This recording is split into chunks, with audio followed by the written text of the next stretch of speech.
is May 26, 2026, the monthly meeting of the Hardwick Electric Department. The commissioners are here, all except for Jake. Miles is here, Reno, Roger, and myself, and Jake usually walks in a few minutes late, so we have a quorum. First order, any changes to the agenda? No, management.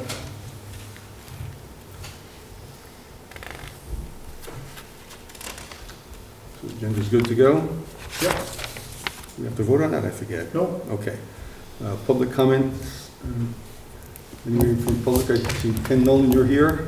He's here for an agenda item. Okay, and you're, Heather Darcy, also here for an agenda item. okay, so no one from the public. Team VEPSA.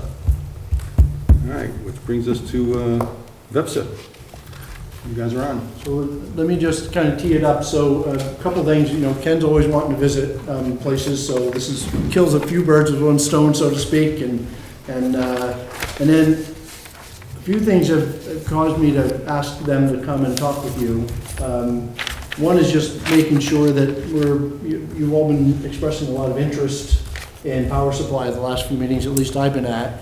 And you actually asked me to start sharing the slides that the VEPSA board gets every month, which I did put in the packet just so you two know that, so they've seen those. So one is just, you've had interest, so why not bring the experts? And the second was, I know that there was some dialogue that happened when you were in development of this budget, quite a while ago, about how you wanted power supply to be done, and it's different than what the experts do. So they give us one set of data, which is the way it's basically presented to all the members of EPSA, and it's more than half of our budget. And no one can really kind of figure out what Beth has done to the data that comes in from EPSA to recreate the updated budget we're working on. So I thought we ought to start with level setting with, here actually how they go about it, so you actually have right from the horse's mouth, how is this all put together? And then if there is something different about how you want it done, I need them to hear exactly what you want done so that it can get done in a replicable manner. My bias is, frankly, these budgets will always be wrong on power supply because they're entirely dependent on the weather and how that plays out, and they're entirely dependent on what breaks and isn't running. So as good as they are at it, and they're better than anybody else in Vermont that I know, they're going to be wrong every time.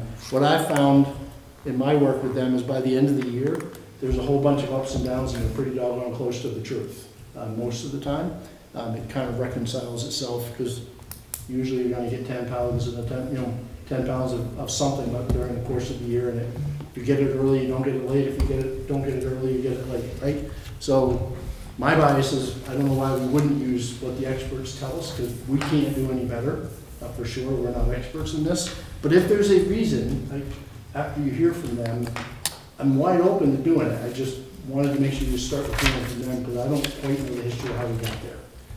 Mike, if it's okay before Ken and Heather talk, I want to just regroup to where we were. Sure. Which was, I think, what you were asking for. That's part of what I need to know. Yep. Yeah, so, and this might help you guys too, as you're talking about it. So, the real question is, that came up during the budgeting was, if you remember, when we look at our budget, we break it down to the different classes of customers.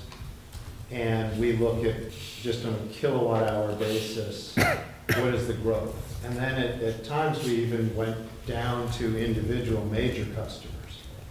And what we wanted to have was, and this may be my business background, which may not be suitable for a public utility, but we wanted to be able to say, look, we've done a bottoms-up budget where we looked at all the major customers, we looked at each class of customer, and we understood what the basis was for their increase in demand or their decrease in demand. They've put in solar, they're going down.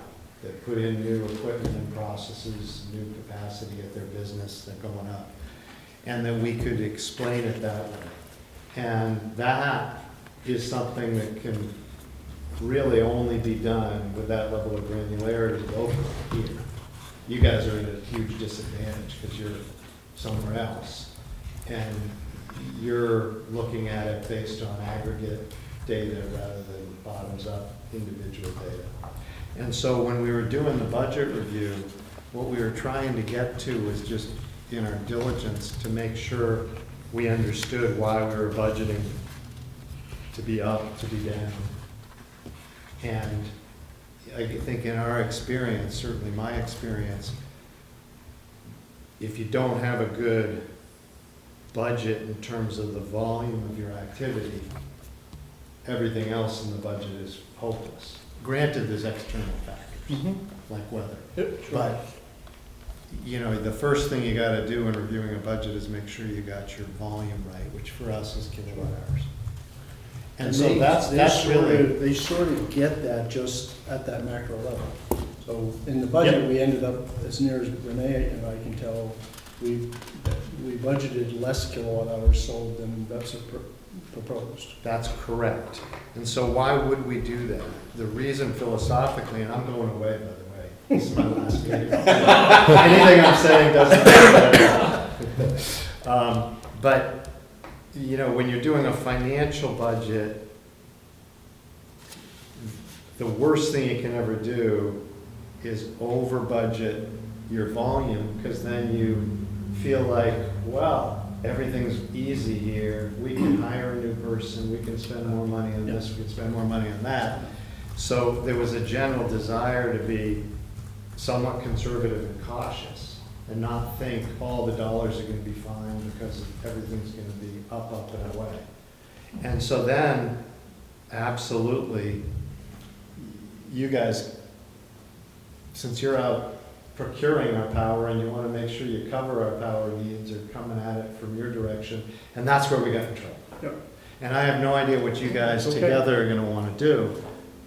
It's totally up to you and the commissioners who are hanging around to figure it out. But that's the history. Does anybody remember anything other than that? I think it was. I think the only additional Yeah. color that I recall was a general perceived trend of growth across the state, and us saying, well, we're not never really seen aware that. of that in our corner of the state, so we don't want to just accept that as doctrine.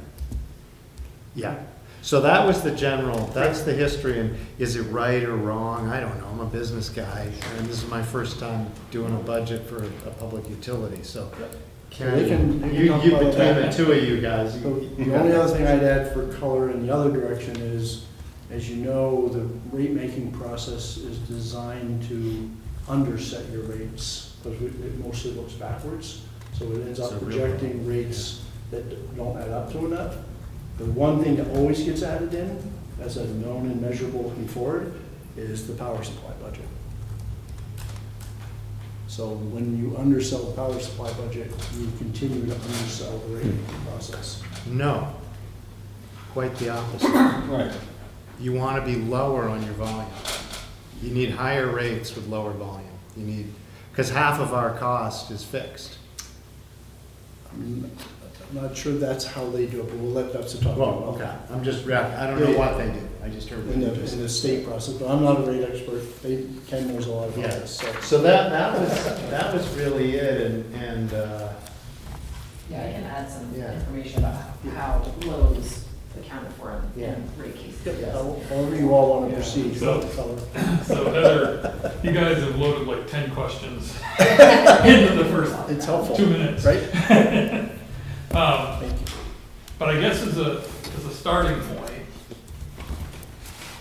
and Heather will go through how the budget's prepared, and she's got some information, in particular around the res budget, because that's becoming a larger and larger driver of what we're doing and what type of resources you end up having to go out. I mean, our goal, we start preparing the power budget in September, October timeframe. And we want to have it ready for all the members, especially the managers, to have in hand when they're voting on the BEPS budget in December. So you guys have an overall picture of what your costs related to us look like. So that's kind of the time frame we're going on.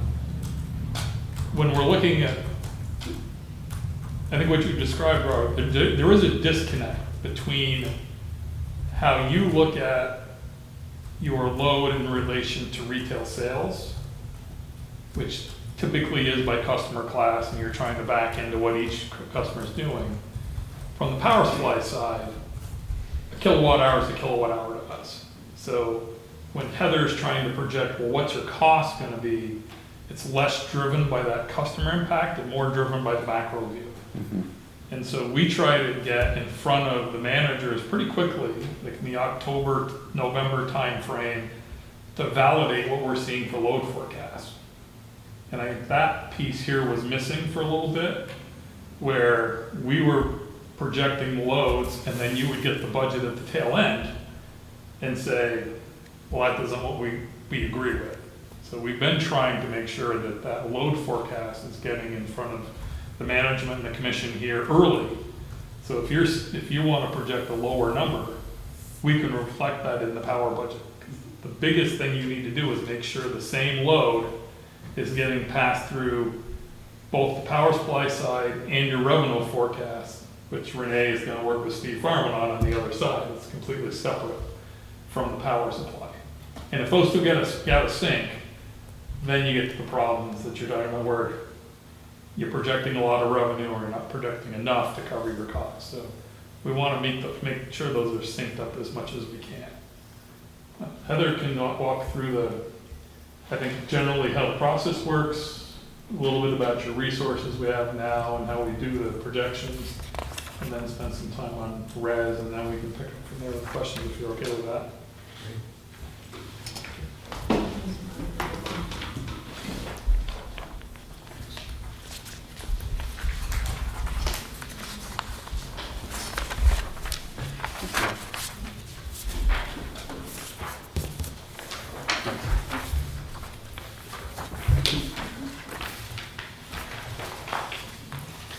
Thank you.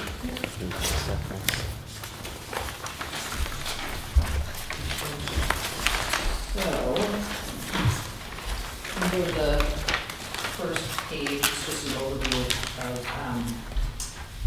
what this PowerPoint is going to go over. We've got BEPS's approach to power supply, which is just generally our philosophy, how we like to deal with things, how we approach the budget, and then the renewable energy standard compliance. Those are kind of the three main things that we're going to look at. So, next page,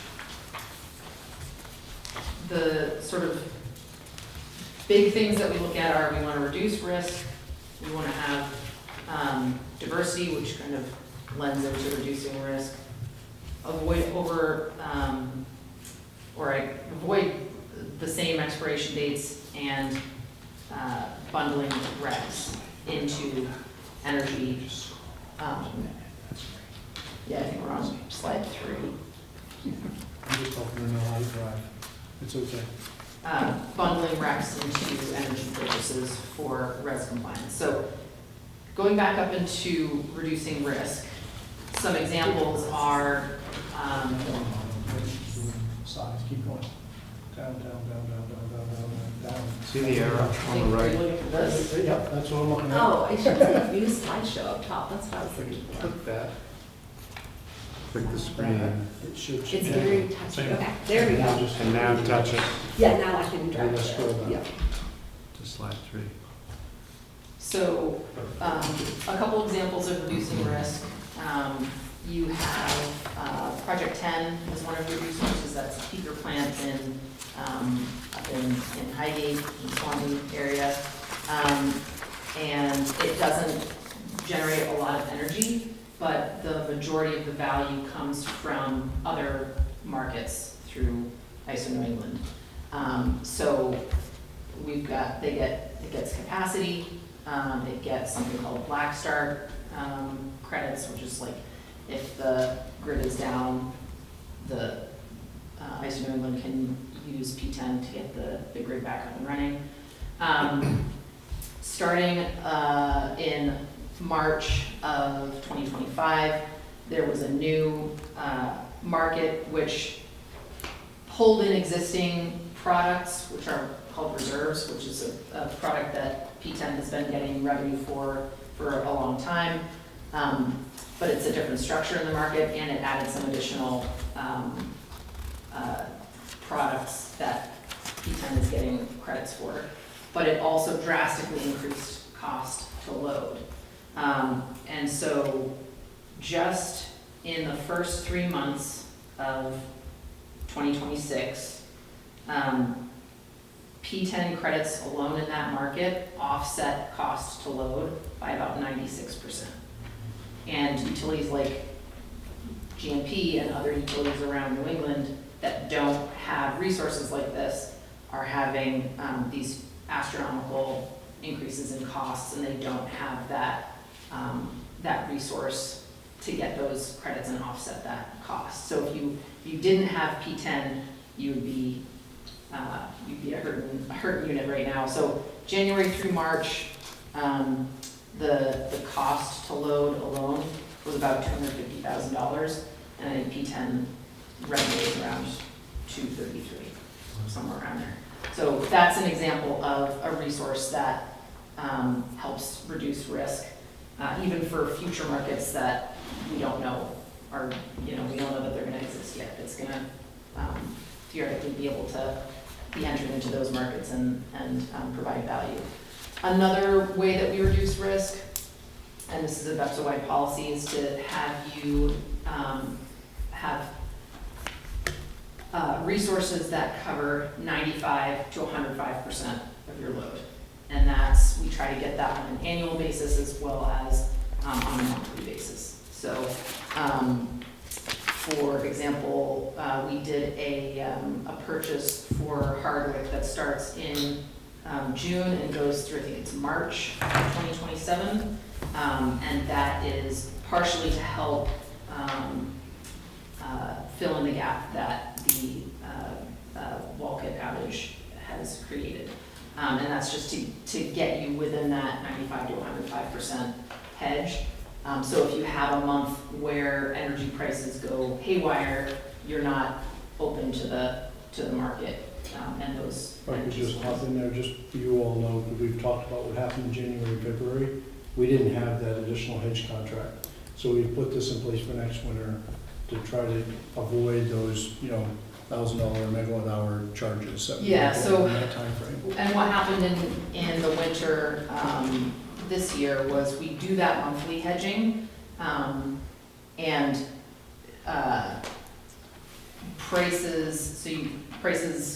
forward prices in February just were astronomical, and they increased like that, thanks to the was it Fern, I think, Winter Storm Fern, and so we had to buy power for a number of members at that really high price, and so that's why costs were higher in that month. So yeah, getting into that 95 to 105% hedge. And do the members and you put themselves at a greater hedging position or a lower hedging position?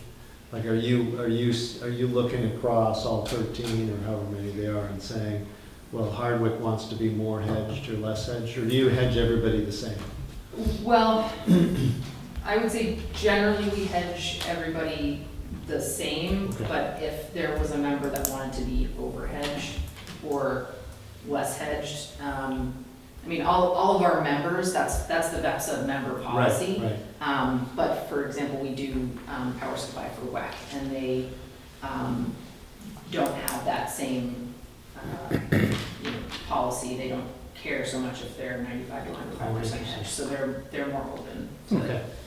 Just to be clear, Roger, the policy that was approved by the board of directors is this number, Yeah. but the last sentence in the policy is members can, in writing, if Yeah. somebody sends us, says, no, we want to be 80%.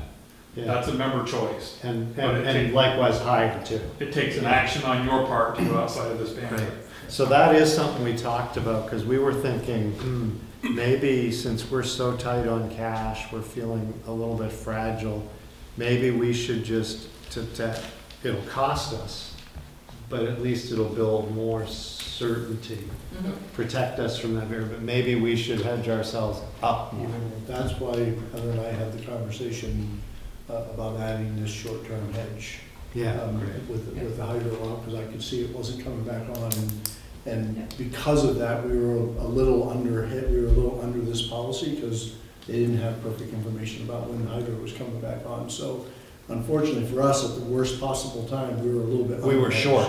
Yeah, We were a little okay, short. got it, okay. And then Heather and I basically said, well, there's no point putting this in place till after the spring shoulder season, when power is usually incredibly cheap. So let's get it in place before it starts to get hot, as we sit in 80-degree weather in May, and keep it running through next winter. And then by then we can gauge, when is the hydro coming back online and where should that leave us? So that was exactly the dialogue that we had. Yeah, and this is all, the majority of the resources that Hardwick has and that all WEPSA members have are what are called unit contingent, so it's based on what the generator actually generates. So there's a lot of variability in terms of what your load is actually gonna come in, like where your load is gonna come in, and also what the generation is gonna be. So we can do our best, on a year-long purchase or a 5-year-long purchase, or even a purchase a month ahead, but there's always gonna be some variability in terms of what your actual hedge ratio comes out in the month. So quick question on, so you're talking about the total kilowatt hour purchase over the course, and it sounds like you're looking at a longer term and monthly. Is it, are you doing anything with our peak loads? Like, as our transmission costs, are those kind of set separately from the power purchase? So your transmission costs are based on your load that gets reported to ISO. Okay. So if you have behind the meter resources like your hydro, Yeah. that reduces your load that's reported to ISO. Okay. But the energy purchases that we enter into don't affect what your peak load is, which is what determines what your capacity obligation is and what your transmission costs are. Okay. But I do know that Scott is looking into a battery, which Yeah. will be used to shape the peak and reduce your Okay. capacity. And And DEPS is working, we can talk more about it Yeah. after we get the power supply. They're working on a proposal for demand energy resource management system currently as well. Great. For all the members, which would help us with that, Jake. So, but Importantly, in, with the hydro down, it's gonna be the gift that keeps on giving, because as I think you know from your work in this space, because we've lost that behind the meter resource, the effect of that once the hydro comes on has a tail. Until those 13 data points in a year reconcile themselves, we'll be paying higher for transmission. For at least in capacity. part, For capacity. yeah. Transmission, there's only a 1 month lag. For Correct. capacity, there's the okay. bigger. It'll hurt us for a while. Yeah. not having it in place, but- And- Because our peak was, but basically our coverage ratio here, like the 94% we see here, it's not impacting, your purchasing is not impacting our transmission costs at all. No, There, we can see those as separate issues. yes, Good. yeah. Thanks. I mean, they send out peak alerts, but there's, to us to let us know, but we Yeah. just don't have any real resources on our system right now to do much with. Yeah.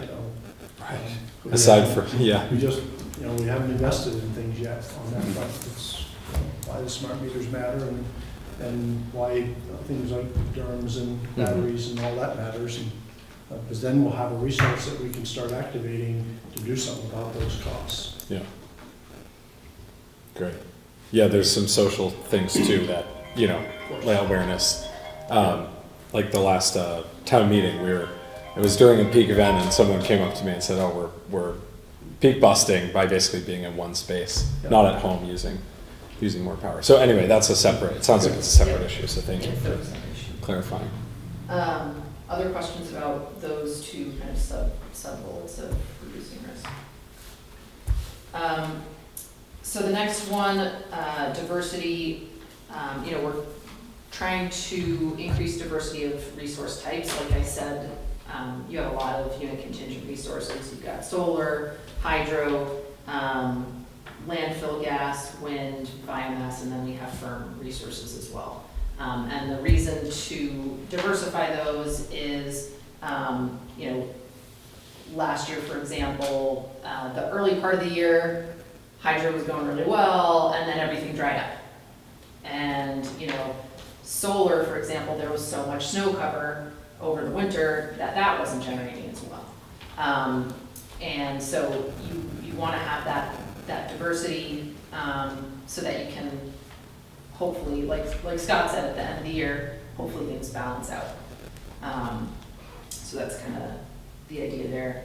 And then different entitlements, what you're entitled to through the contract. Is it energy only, is it energy and recs, or is it energy and recs and other ancillary benefits? That new market that I was talking about, that P10 gets credits in, well, you have some other existing resources that get some credits for that also. And so that's a reason why, you might not want a firm contract with fixed volumes that aren't tied to a resource, because in those instances, you're not gonna get those like ancillary. Hardwick is an owner, right? M-Ware? Yes, They are. yeah, Which is a plant down in Massachusetts that gets some of these sort of credits. yes, so. Yep. What else do you get? Oh, it's fine, you can get to it when you get to it, just since you were talking about it. I Yes, thought yeah, I'd so you also have Stetson. put a name to it. Stetson, which is a wind resource, Stetson gets some value from that market as well. So questions about that slide?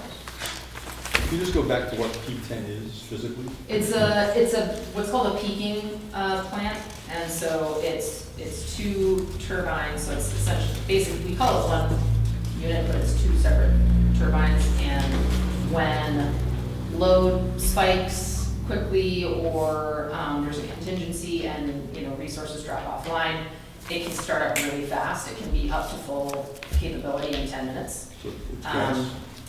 Fuel What's that? oil? What's the fuel? It's diesel. Oh, it's diesel. Diesel? Yep. Yep, so it's that's, because it can start so quickly, that's why it gets so many credits in that market. That's that reserve component. Yeah, so just specifics, it's 48 megawatt total size. As I just said, two turbines. Actually was a used unit we bought from Los Angeles.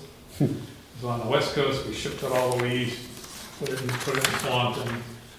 At the time they were building it, there's a Vermont gas pipeline that runs right through the property. Vermont Gas at the time wanted $1.5 million to connect, plus they wanted us to rebuild the entire pipeline from Burlington to the Canadian border in order to connect. We said, no, that's not gonna happen. So it runs right now just on diesel. And ironically, I just signed an NDA today to start an analysis with Vermont Gas about whether putting gas into the plant will make sense or not. 'Cause- Yeah. That'd be natural I kind gas. of wish you could do it right now. Yeah, yeah. So now they're seeing, the usage on their pipe is going down, so now they're starting to think about what are alternatives we can do. Another issue with natural gas, with peakers in particular, maybe it will turn out not to be true in Vermont, but generally, natural gas's first Yes. call is for heating. Oh, And very often, we need a peaker plant when it's cold and you're using heat. So at the moment where you actually face massive penalties if you don't run this plant, you may be curtailed by the gas side. And so you have to be really careful with natural gas, even though it's a carbon better than diesel. You get that part. Yeah. In New You have England, to you be got it. really careful about that. And I'm talking like I know something that is your world, so. I was just gonna say, P10 does, the vast majority of value from P10 is not when it runs. Obviously, we need it to run well when it runs, but it's essentially there for reliability. It's there for these few hours a month, few hours a year, where load spikes or there's a contingency. And so that's really what it gets paid to do. So obviously, fuel cost is very important, but what's most important is that it is reliable and we have fuel available to start. Because if we, like Scott said, natural gas isn't as available as some other fuels because of the heating load in New England in the wintertime. So it's, number one thing is we need to make sure that it's reliable and can be generated when called upon. How do the WEX of the world arrive at the decision to operate with a lower coverage ratio? It's a good question. I think it's just what your appetite for risk is. You know, you can, generally, so like, we just ran these numbers today about, what your cost is for that purchase that we entered into a couple months ago from, June 26th through, March of 27.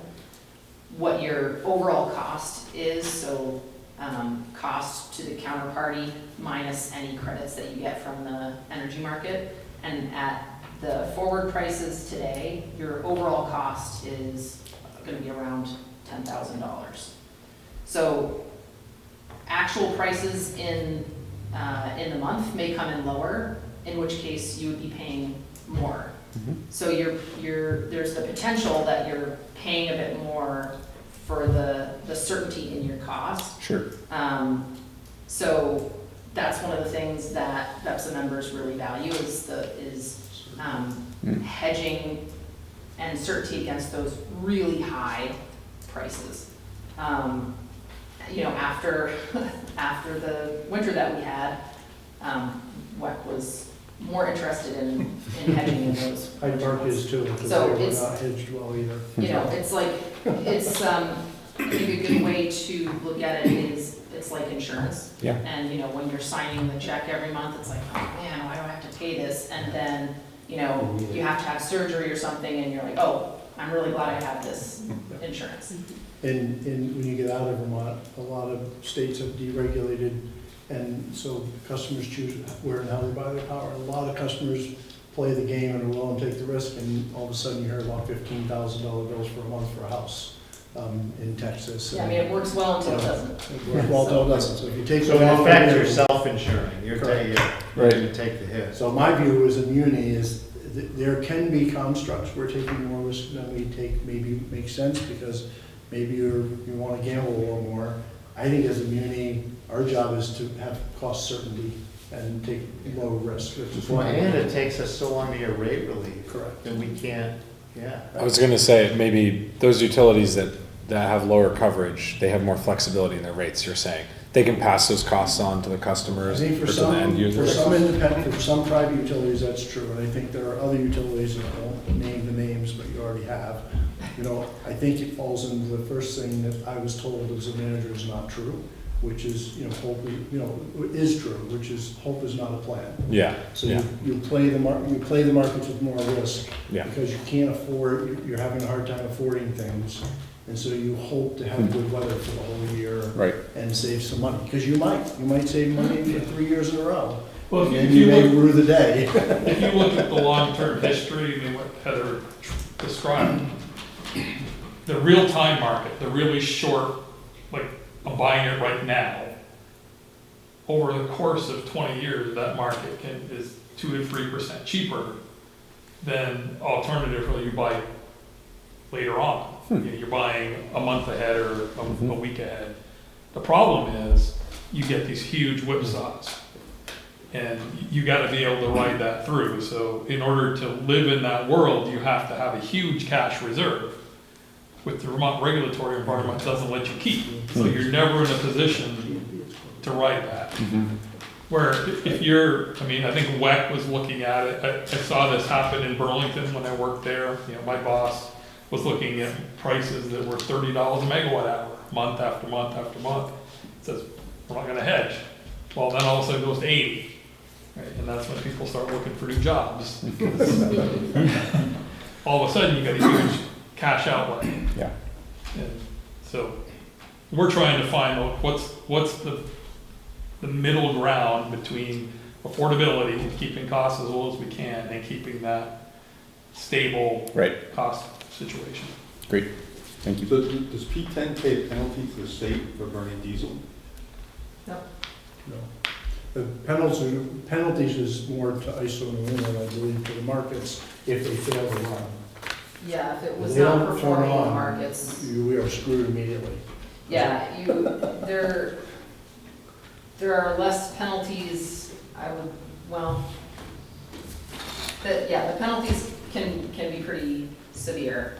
I mean, going back to Stony Brook, which is there are a few units, I think one is an intermediate and 2 peakers, or one peaker and 2 intermediate units, but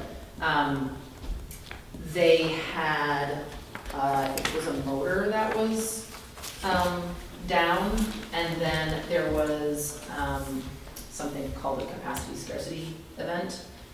And if you don't perform, which they're becoming more and more common, if you don't perform, you get a seriously hefty penalty. And P10 performed well, Stony Brook did not, because they had a generator that they couldn't really run. So, so there can be some hefty penalties, which is why, you know, it's important. If ISO calls you, you gotta be able to run. Doesn't matter what the cost of fuel at that point doesn't matter, because it would not make a difference with how steep the penalties are. I think the penalties now are like, and they are looking to change this, but it was something like $9,000 a megawatt hour or something if you're not running. It was astronomical. Is that $9 a kilowatt hour, is that right? Is that correct? Yeah. We charge like 10 cents. Mhm. Yeah. Frame of reference. Move to Texas. Yeah, exactly. So. All right.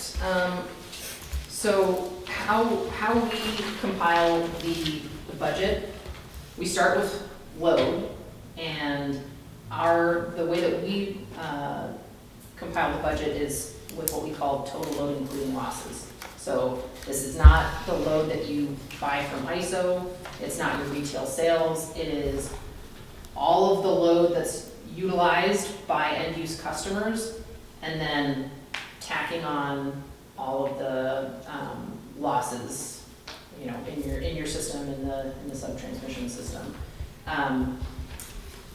That's based on historical information, historical data. Hardwick has tended to request different loads, so that's all the way back to Mike Sullivan was requesting different load, and then the last 2 years, we've had you folks say this is the retail sales that we think we're gonna have, and so we basically go from retail sales and kind of aggregate up to total load including losses. And going back to what you were saying,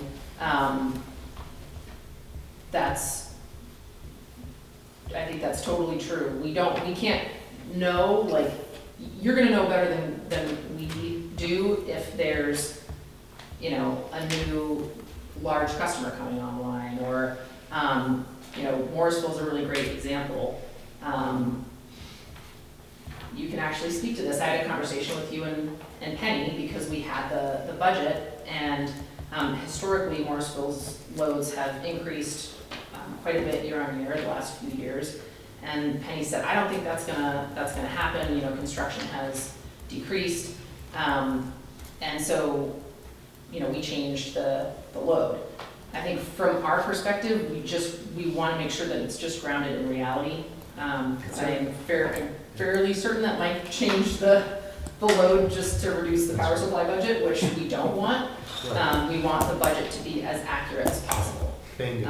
And so Renee, just for you to be forewarned as you go into this fresh, is that it's to get the best, most realistic. I think what Heather just said is we want the best information from locally, but yeah, I mean, and then we want the best information from you in aggregate trends, and they come together.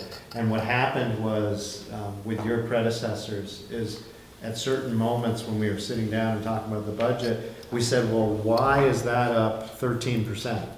And they said, well, we don't know. Those aren't our numbers. Those are Heather's numbers. And that's when my head exploded. Yeah. Because I said, how can the head of finance for an organization who's doing a budget saying, I don't take any ownership of the and I think it's demand, you it's know? beneficial to have a collaborative. Yeah, that's it. You know, so. And if you like- think it's like- crazy, you should have an opportunity to say, have you thought about this and this and this and this? And Yeah, make sure you're not just in the- playing a game. But Yeah. I do think, I mean, this is the philosophical question, right? Yeah. I think it's, Heather's got 3 people who work for her, and she does power supply every single day. Right, I did it for 25 years, yeah. and the way the market is today, I know a third of what's going on. It's Yeah. changed that much Yeah. since I stopped doing it full-time. So I would question whether it's reasonable to expect Renee to know, like, every detail in the power supply budget. No, I wasn't saying power supply. I'm Yeah. just saying our demand. Yeah. Yeah. I'm just saying, what are our customers, what are the trends with our customers? And what's that setting up for how much they're gonna need? Who's up, who's steady, who's down? Yes. And then have that meet in the middle. Just Right. meet in the middle with Heather. Yeah, I think the key And then is, have both Heather and Renee say, together we own this. This is the best work we can do. As opposed to one of them saying, hell, it's no my numbers, which is unacceptable. And just so you know, part of the reason I wanted to ask this question is, when I was hearing that we put lower numbers in than what website had projected, you know, in the face of that, Hardwick and every utility is getting a lot of requests for 400 and 600 amp services for new construction, as opposed to the old 200, which means there's heat pumps, there's there's, you know, hot water heat pumps, there's EVs. They don't have to come tell us that when they're putting them in, but you know, Yeah. that actually But that's projects where- towards more power. I hope that's where Hardwick is going, but as you now are more, have a longer experience, Hardwick is not It's smaller than Morrisville. other places, I get that. Hardwick is not Morrisville. But we're so- having applications for 400 amp services, Great, maybe we'll start growing, you know? Yeah, I mean, I think but we that's, just haven't grown, Correct, no, I get all that. we just haven't. that's definitely something that we're seeing in a lot of Yep. territories is, you know, we just redid Northfield's budget because they're they're in a fiscal year, and looking at their load growth on an annual basis, it's like, I think, 3 or 4% annually. But depending on the month, it's 7%. Some months it was, you know, minus 0.1%. And so those heat pumps, I think, is really what's causing that issue, because the growth in the winter months is really driving a lot of that growth. Winter and a little bit in the summer too. But I mean, Northfield is also another good example. You know, talking to Steve Fitzhugh about their load. They've got a new building coming on that's all electric. Yeah. So, you know, those are some of the things that we can say, okay, these are the trends that we're seeing in your load. But, you know, we're not gonna know if there's a new something coming on, or, you know, like in Johnson, for example, they had businesses go out or go under because of the flooding. Right. That's a little bit more known to us, but, you know. We had some of that too. So, you know, those are some of the things that we're not gonna know, Right. that you guys could, For sure. you know, could help with for a little. Could I propose operationalizing this in some way? And I'll just start with an idea and people can react. If we went around the room here, there's a fair amount of community knowledge and we'll know about big developments coming or big players leaving town or something, and then maybe 2 other touch points. We talk with Kristen, our zoning administrator, about what projects are coming, and we review project applications internally at HED. I think, I don't know, that would probably give us a picture of 95% of what's going on in the service territory, and I think we're all getting at the same thing. I just want us to have sort of a next step in how we do it based on data. Yeah, and I will just add, Heather and I have already had a few conversations on how to collaborate doing that going forward, and we are all on the same page. And I agree, Miles, like, there's so much information at our fingertips. It's just having that open door communication that, like Roger said, didn't exist before, I don't think, really. Not just accepting it. We don't have to just accept it, right? We need to analyze it too, present it. But I think what we did, Heather, correct me if I'm wrong, but we just immediately diverted to, we're gonna provide you with the information, and that's what you're gonna create our budget off of, that's a huge risk, right? We don't wanna do that. Yeah, and I don't know where those numbers came from, so. Right, and that's where we're trying to, and I think that's where Ken, maybe you were saying this earlier, we don't wanna, I don't wanna be responsible for that. It needs to be a more collaborative approach. And I think, I won't be here this budget cycle, but I think the commissioners, when you approve a budget, the building block of the budget that's the most important place to start is the kilowatt hours. Right, So when absolutely. you approve the budget, you should be asking, how did you get to it? Yeah. And it should be unacceptable to say, well, I don't know. I just So- got him on, we just got him, I got an email from VEPSA. Right, You have to right. say, Yes, that's I not, collaborated with VEPSA, I gave them everything I know, they gave us everything we know, together we came up with this. and I think that Here's why. happens, sorry, don't mean to interrupt you. I think that happens in November when, when Ken was saying this is first presented to management, Yeah. before we even put it into our budget, right? Like, we should be having Yes. those Before, that should preliminary. be the first step. Exactly, because that's what we're gonna build our budget off That's what of. happens in Morrisville. Like, we Right. have these conversations Right. early on. So that's kind of what I'm thinking, Miles. I don't know if that is hitting where you're Absolutely. going there, but. So my next question is it the October meeting that we expect your presentation on that building block? What? I think So you contingent get- on from them. If Okay. we Yeah, can- I Get mean, it. I think that that's something that we're working toward, is getting you information earlier, so we can work that into our process to get you guys our first pass That at helps us. that load. Great. That's cool. We also were asking, because, we owe you an updated budget for the rest of this year. Yeah, so this is really what we're And she was starting. trying to figure out what the heck is in this thing, so we can not just assume that it's correct, but Yeah. actually make sure, truth it, Excellent. before we bring that back to you. If this is negligible, it's like super quick, but with losses, are you adjusting like your losses over time? And then the extended question is, how often do we study power quality on our system? And with like increase of heat pumps, I think mostly heat pumps, other factors that could increase reactive power on the system. Like, are we seeing greater losses or lower power factor, meaning that we're having to dial up that in the calculation, or maybe as our system ages, or is that just kind of you keep us the same percentage as a loss, and that's been the same over time? I don't do much with losses. Okay. I would have to look. Okay. That's something that Velco deals with a lot. Okay. And Josh, who is our database manager, who gets the reports from Velco and aggregates them into your monthly bill. He deals with that stuff a Okay. lot.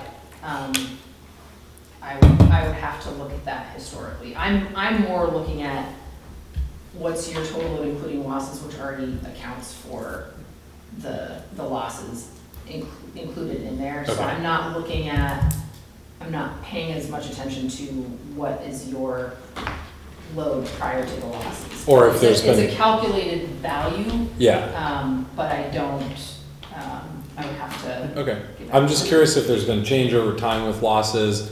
We're seeing, let's say we have an aging system that needs to be reconductored, but then we're seeing new heat pumps and these other things that can decrease power quality.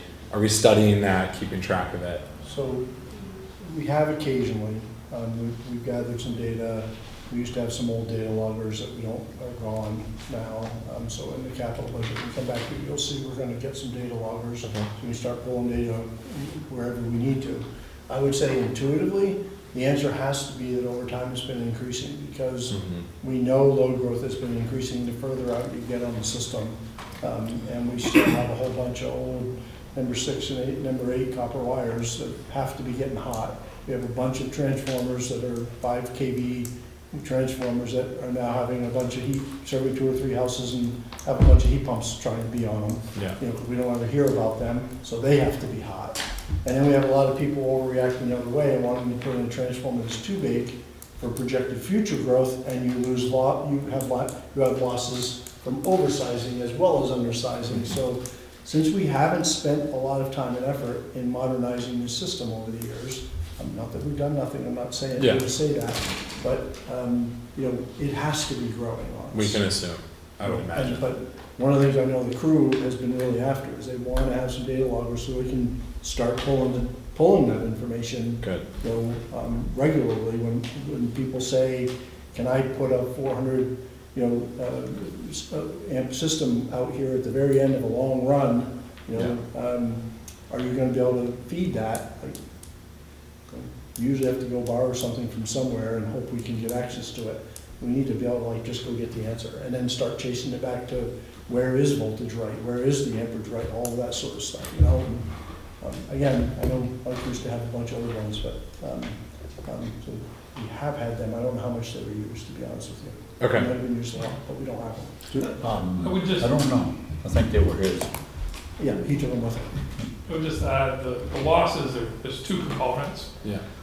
So the distribution losses are really based on the loading that Scott was describing. The transmission side of it is more a fixed number. Okay. It's a contractual loss. Okay. So you used to have GMP losses that were like 3% built in. Once you bought the lines, that kind of went away. But you still have a Velco contractual loss built in there. On the power quality, I would note that the AMI project that you guys are getting ready to do, every one of those meters is going to record voltage and power factor. Oh, really? So you'll start to get that from every customer location. Fantastic. That'd be great. Cool. And we made sure that those specs for that included those things. Okay. Great. That was across all of EPSA members, not just for Hardwick. That was a collaborative, you know, what do we want out of the data that we want Awesome. out of these meters. Yeah, in a year, let's look at, I guess, once we have the AMIs out, let's look at where power quality is across the system and talk about it.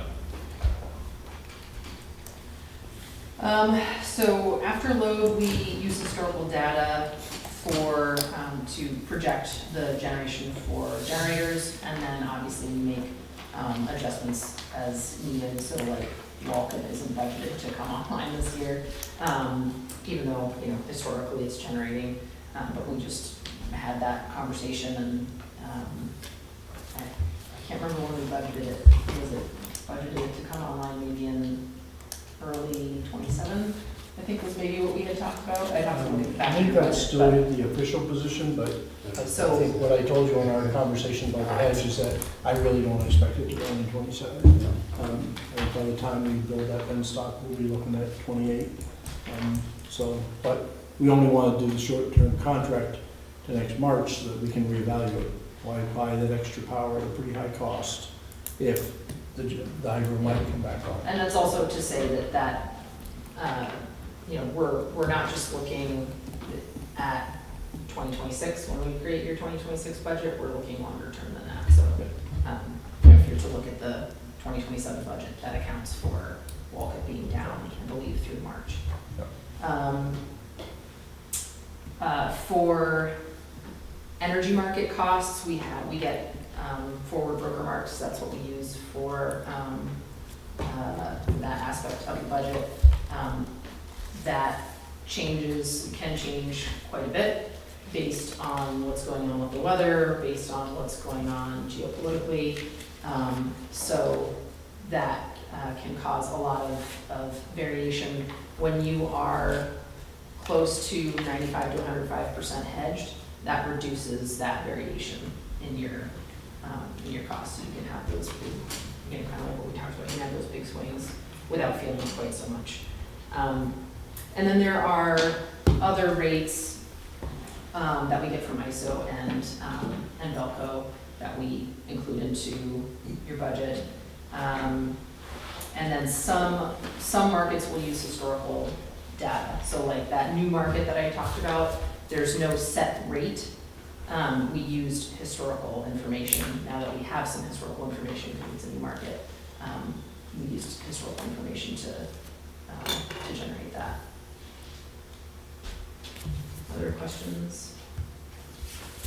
All right, so we're going on to res compliance. I don't want to get there are a lot of numbers here. I don't want to get too sucked into the numbers. I was just trying to, you know, give you information that you can kind of digest at your leisure. But the sort of the key takeaway in this top table is that your obligation is going to be 100% renewable by 2035. And 20% of that is gonna need to come from what are called tier 2 resources, which are basically smaller, generally newer resources, although your hydro does qualify.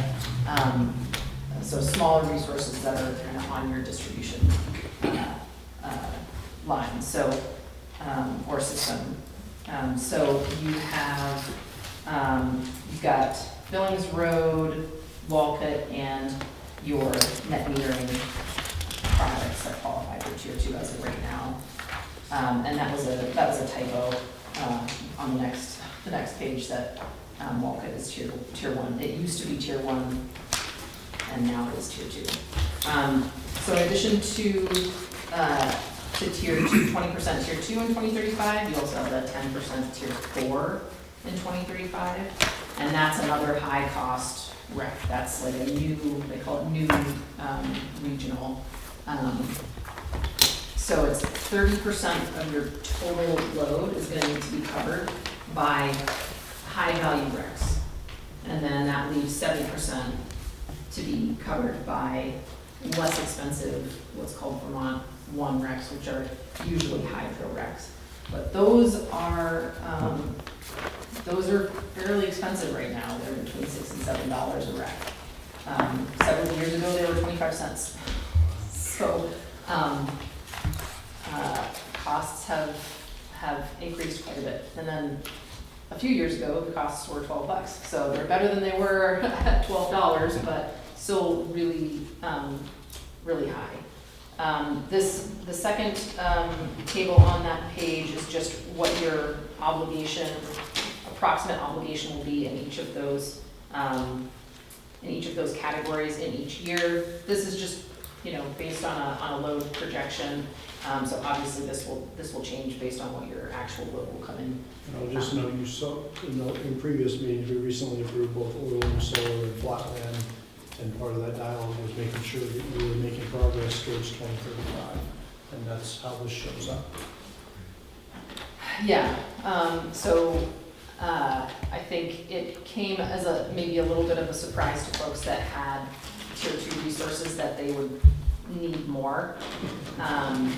You've got your solar project, you've got net metering, you have your hydro, but 30% obligation for those high value recs is a lot.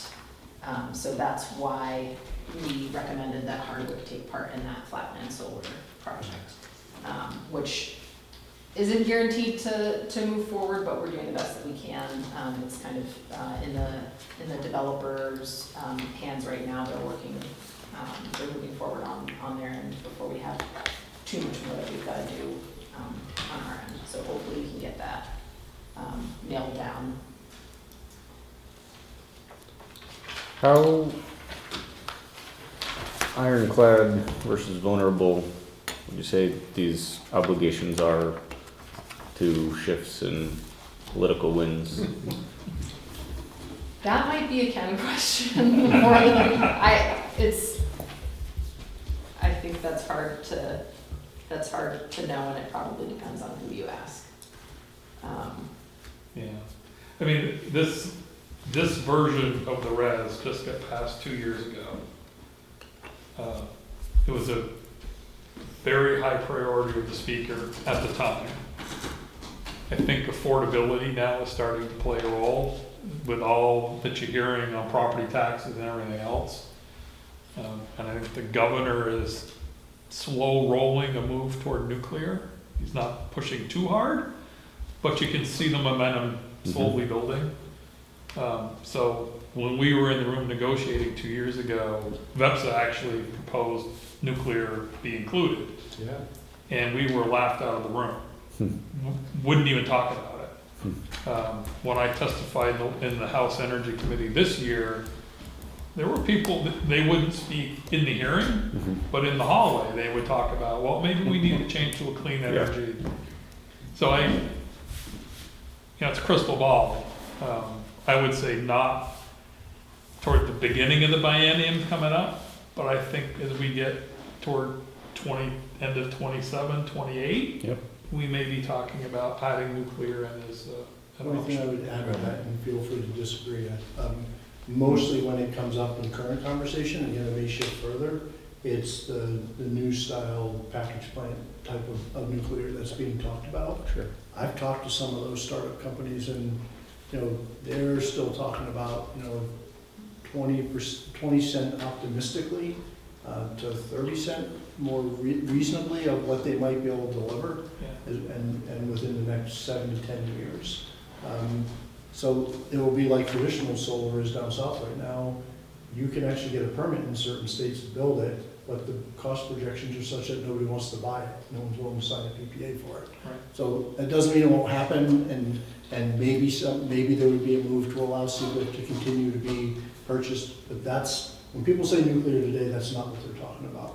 They're talking about the newer package plant stuff. Do you see it different than that?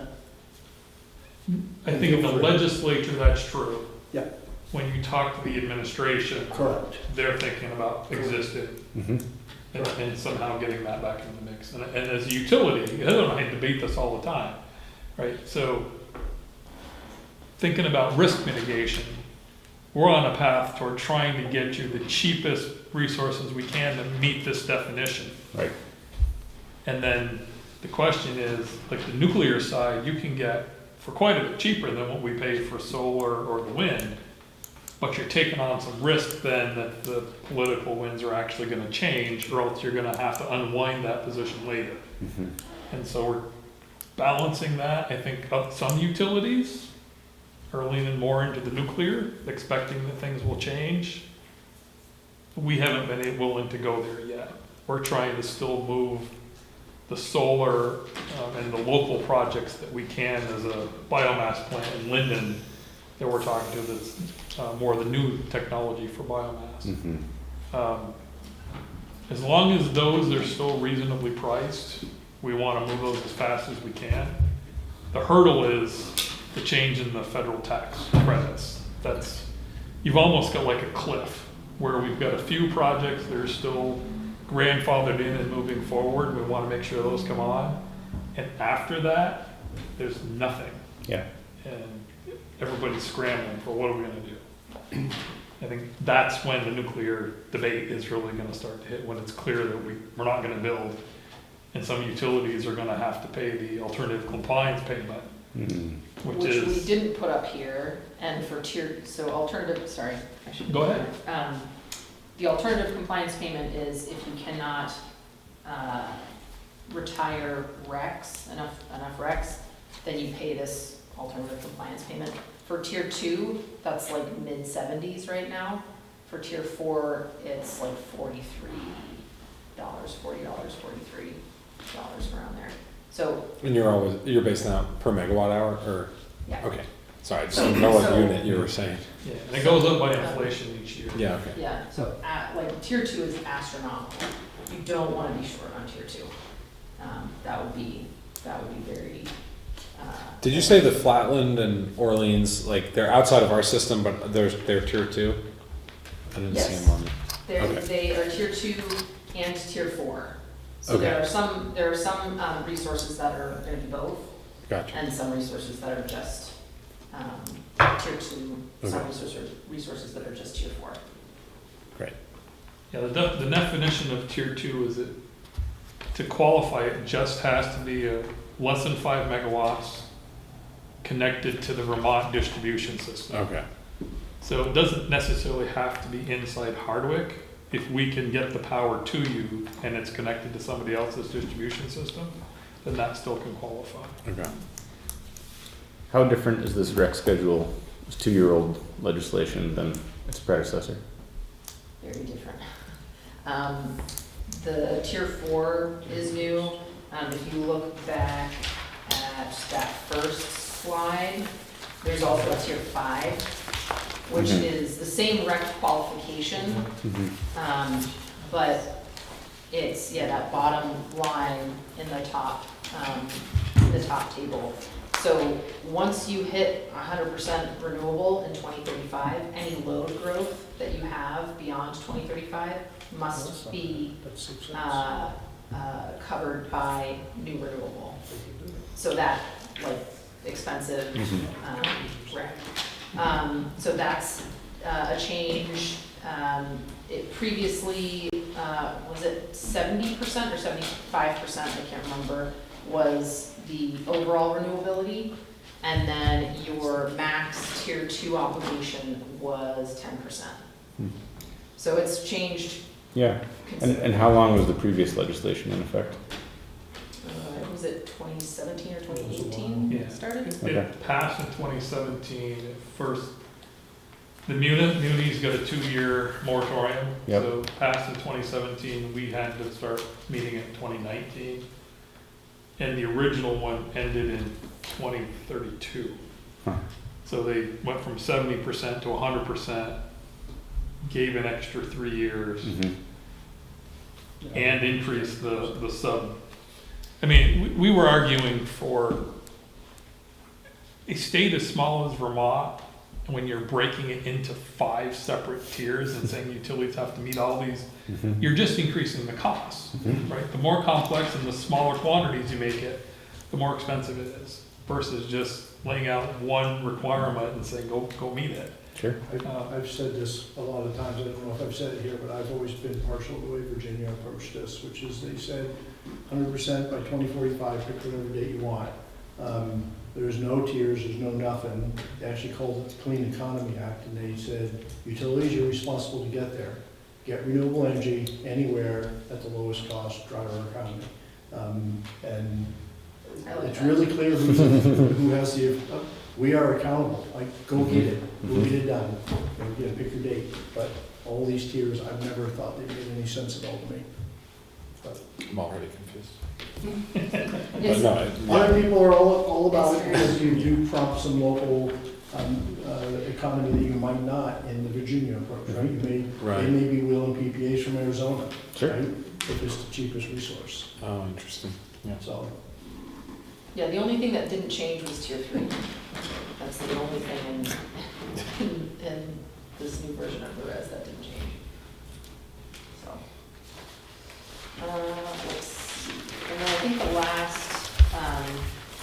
the last page is just your surplus or deficit. So you have a surplus in 2025. So something to keep in mind is I did not include banking in here. So you can do what's called banking recs. So, you have, in this instance, almost 14,000 tier 1 recs left over after 2025 compliance. You can keep those for a few years. So it's not quite as dire as it looks. I just didn't want to make it overly complicated, because it can get kind of complicated when you talk about, well, this is how many recs you're generating in this calendar year, but you actually have this many So we're okay, recs. so we're okay for 6 and 7, but we're eating into You're probably in our trouble in 28. surplus, so we Yeah, so- better get after it. So, and what happens is you have, I think it's just Stetson. Yeah, they fall off. You have Brookfield and Stetson, so those are 2 contracts that are both expiring at the end of 2027. They both are bundled energy and recs, and so you have a really large volume of tier 1 recs, and that you've kind of accumulated through the course of these years when these projects started, that have, you've been able to bank forward. That's why you have so much in 2025, because that does include banked from previous years. So you'll have enough for a few years, but we've got to fill that gap. Right. So, and same with, And they're starting to work on the replacement for those contracts. I know Yes. Heather and her team have yes, started, and that dialogue will come here at the appropriate time of recommendations. And I know one of the things they want to do is stagger, so we don't have those 2 contracts that we're ending at the same time again. right. Something we've already talked about, so. Yep. Yep. Was that it? Yep. So the only other thing I wanted to raise, it was something that came, and then if there was anything from the slides that did include in the deck, ask while they're here. Something that came up at the last Velco Operations Committee meeting, which is indicative of why, in the item later on, I'm really trying to press us on moving forward with the battery energy storage project, because at the Velco Ops meeting, they showed a lot of graphics, I know you weren't, none of you were on that this time, that show that in the current shoulder season, the market mechanism that incentivizes people to go fast at the cost of people that go slow is actually working. We're one of the people going slow right now. And in the shoulder season, there is no peak. Like, they showed a whole bunch of data that there's enough batteries on the system that the peak is gone. So all the people that have put batteries in, this is your business, you know, are now doing really well. Now, we're still gonna have a problem in the summer, we're still gonna have a problem in the winter, but the way that whole market was designed is, you know, basically make it a competition, and some ratepayers win, some ratepayers lose. So at some point, the economics of the battery energy system in New England won't make sense to participate in, because we'll have enough of them on the system that there'll be no economic value to the next one. And we've already done that in shoulder seasons, is the point. So that's why I've been trying to raise that here to get going. That's why Morris supposed to be doing it. It takes 2 to 3 years from beginning to end to actually have it come online. So there isn't a lot of time to waste. Why one reason in my brain is I can't have Morrisville slow down, but if I could figure out with the vendor, we just went through a 18-month procurement process. If we could figure out how to add a second battery, since we're all working together through the one vendor, and make them both just go like a rocket ship together, then both can win. But we'll talk more about that later. I just want these guys to hear that, because they may have a different opinion. I'm just repeating you what I saw for data at Velco Ops. I was kind of shocked that you can even do it in the shoulder season already, but it's happening. Well, we're running, this has just happened this year, but there are hours now when Veps's total load of all the members is actually negative. Yeah. And that creates issues in the ISO market, because they don't allow you to have a negative load. If you're negative, they set it to 0, which means all that extra generation you don't get paid for. And so we're looking at batteries actually as a secondary use case to say, can it absorb some of the solar and other stuff that's coming on to make sure we're not in that negative load situation. We ran like 4 or 5 for GMP in the past 3 or 4 weeks for negative load event. So GMP's doing it with their batteries, Same thing. pulling on. I mean, the market approach is working. I disliked it at the beginning because it was basically ISO New England, who doesn't really know or care about anybody's customers, saying, you know, certain ratepayers are going to be big winners and certain ratepayers are going to carry the cost for everybody else. And munis tend to be slow in plotting and exacting and make sure that, you know, we're going to go measure them all ways. This market does not support that. You will be a loser if we go really slow. I think that's my view of the battery landscape today, the way the markets work. Still value in the frequency regulation market. Not From seeing that. too much of frequency reg yet, and maybe you all are, but it hasn't been really valued highly. I mean, that was supposed to become a really valuable thing, you know, 7 years ago, and it's still not terribly valued today that I'm aware of. And we're actually seeing battery vendors switching their business models. So when we're looking at energy storage agreements 5 years ago, everybody wanted to do a shared savings type approach because they were seeing a lot of value in the market that they thought they would get themselves. And now they're like, we don't want to take that risk, let's do more of a tolling type arrangement where you pay for everything and you get all the value you can create out. Whatever they Okay. ask, And the other thing I might ask, Mr. Chair, if you're open to it, since we don't have any public here, just because Ken is more versed on this return on equity thing than me, if you wanted to take that discussion item 9 before they take off, you just would have no horsepower sitting in the room that I can do that. Absolutely. You know, I wrote you the same memo I gave to Morrisville and to Hyde Park, and essentially, we are both a transmission user and a transmission provider, by virtue of being an owner, a provider by virtue of being an owner of Vermont Transco, and a user because we buy power from the system. And this very old FERC decision from 2011, which just got decided 15 years later, essentially agreed to lower the rate of return from 11 point something percent rate return on equity, not investment, they're different, to 9 point something, so a couple point marginal difference. Applied that over a year and a half, and then applied interest from then on, which you saw the numbers in the memo. That those numbers, we don't have updated numbers. Those are from the original analysis that Ken CFO Grace Sawyer put together based on conversations with Velco. But that could be hundreds of thousands of dollars for us. Since then, I will tell you the numbers for people with internal generation seem to be trending but in a better direction. The last thing I heard in Morrisville is we might actually be a market winner. We might actually, because we have so much hydro, we might actually be in a position where we make money. We get more of a refund than we pay. I suspect with Wolcott, your number might get a little bit better than what was on that page, but probably not a lot of it better, is my intuition. I decided not to update the numbers because no one since then has actually been willing to put a number on a piece of paper. So I wanted to show you the size of the bread box. I didn't talk to Ken in advance of that. So this is potentially a pretty big one-time new cost and might get a little bit better.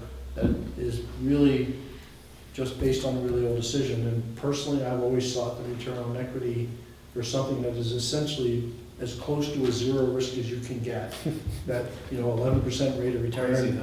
I've thought personally thought FERC should have changed that a long time ago. I think even investment people would tell you that.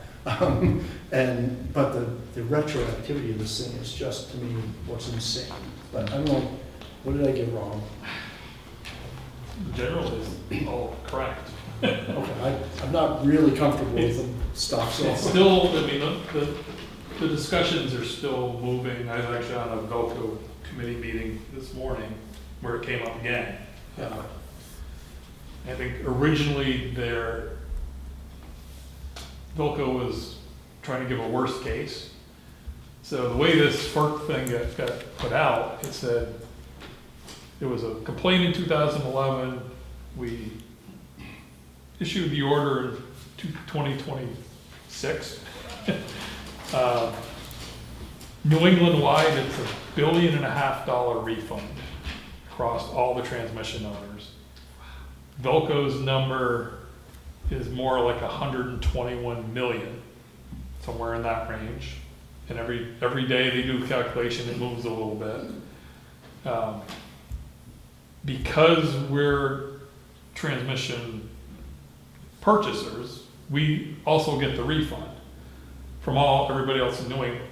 Well, that refund is about $40 million. So the net to Vermont is about an $80 million cost. That was originally put out with FERC said, well, here you have to refund it, here's the number, and oh, by the way, the refund has to occur over a 6-month period starting in August. So Velco was gonna have to come up with $80 million between August of this year and March timeframe of 2027, which coincidentally is the same period when the ISO markets are the highest costs. They're just adding pain on top of pain. They've been chewing on this for months, a couple of months now, and Velco's come back with a plan that they're proposing to FERC as we speak, to create what's called a regulatory asset, which would allow them to borrow money to make the refund payment and hold that cost on their books and then amortize it over a period of time. So they're proposing over 10 years. So instead of being a huge hit over 6 months, it would be a little bit added to your transmission bill every month over a 10-year period. We'll see if FERC actually approves that. So they're trying to make it less painful. And the piece that Scott described is really an artifact of the 1991 transmission agreement where we all pay transmission based on a really complex formula that is partly based on your individual utility load, a peak load, what the peak was for you as a utility, what your load was at the time of the statewide peak. Those are each weighted 50%. And then you get a credit for any generation you have ownership or access to within your territory. So it's really, Vilco has to do this formula every month. What that means is anybody who has a really spiky load, think of the ski areas like Ludlow and Linden, they tend to make out okay because they're peaking at a time when everybody else is not. And then anybody who has a lot of generation behind your meter tends to make out better. So Vilco's looking at those numbers on a statewide basis. They haven't actually looked at utility by utility, what's the impact? And that's the part that's still moving around.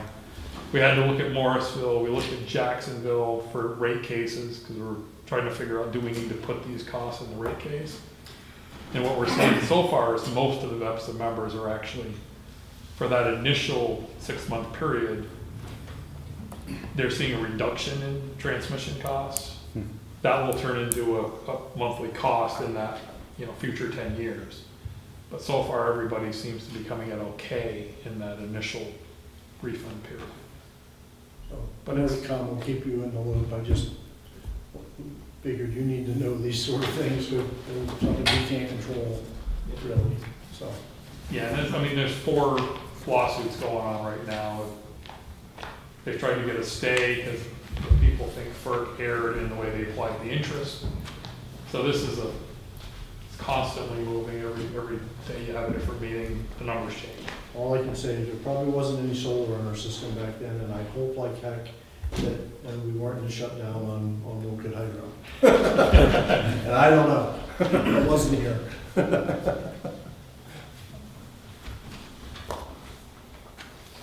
Thank you very much, Ken and Heather. Thank you. Thank you. It's been a trip. Great having you two here. Yeah, really informative. And Sunday, there was a lot of technology stuff going on at the VEPSA board meetings, and I know particularly a few of you are really interested in what that future stuff looks like. You can always get them to come back with a different focus. Thank you. Yeah. Thanks, Ken. See you, Heather.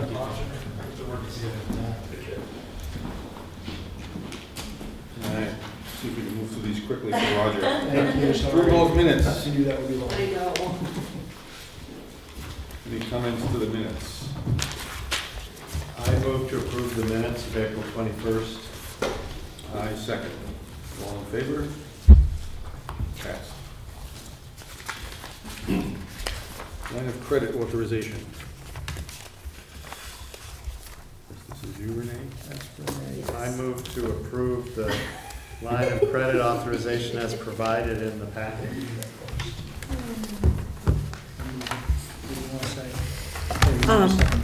I second. All in favor? Yeah. Any discussion? Passed. You all set? Okay, glad. That was easy. Grant authorization, smart meter labor. Are you guys seriously all set? There we You go. good? Okay, all right. Okay, so I do need, I'm gonna route these for a couple of signature. Who wants to sign the minutes?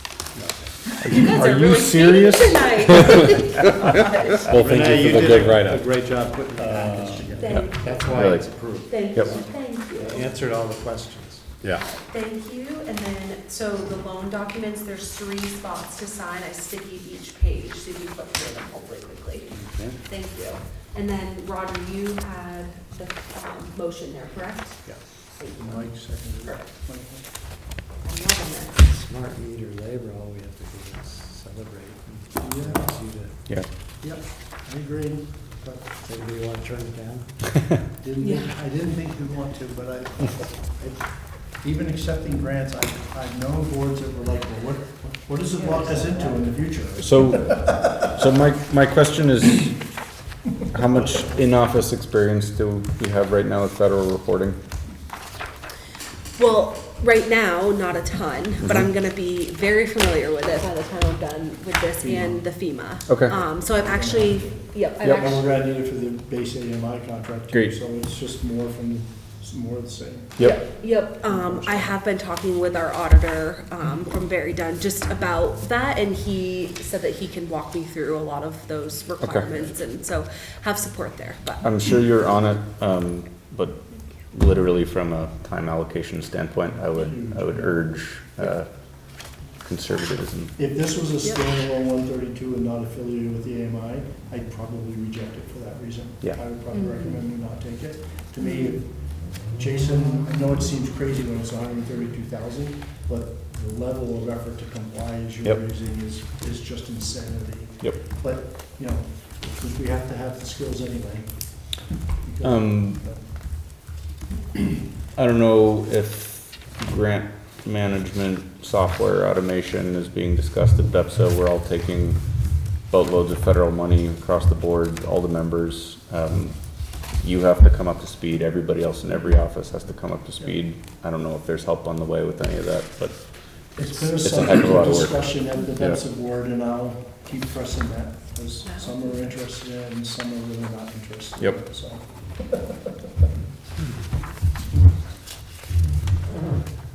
So we do need a motion on that if you're willing to, Renee suggested a motion to you, if you're willing to move that forward.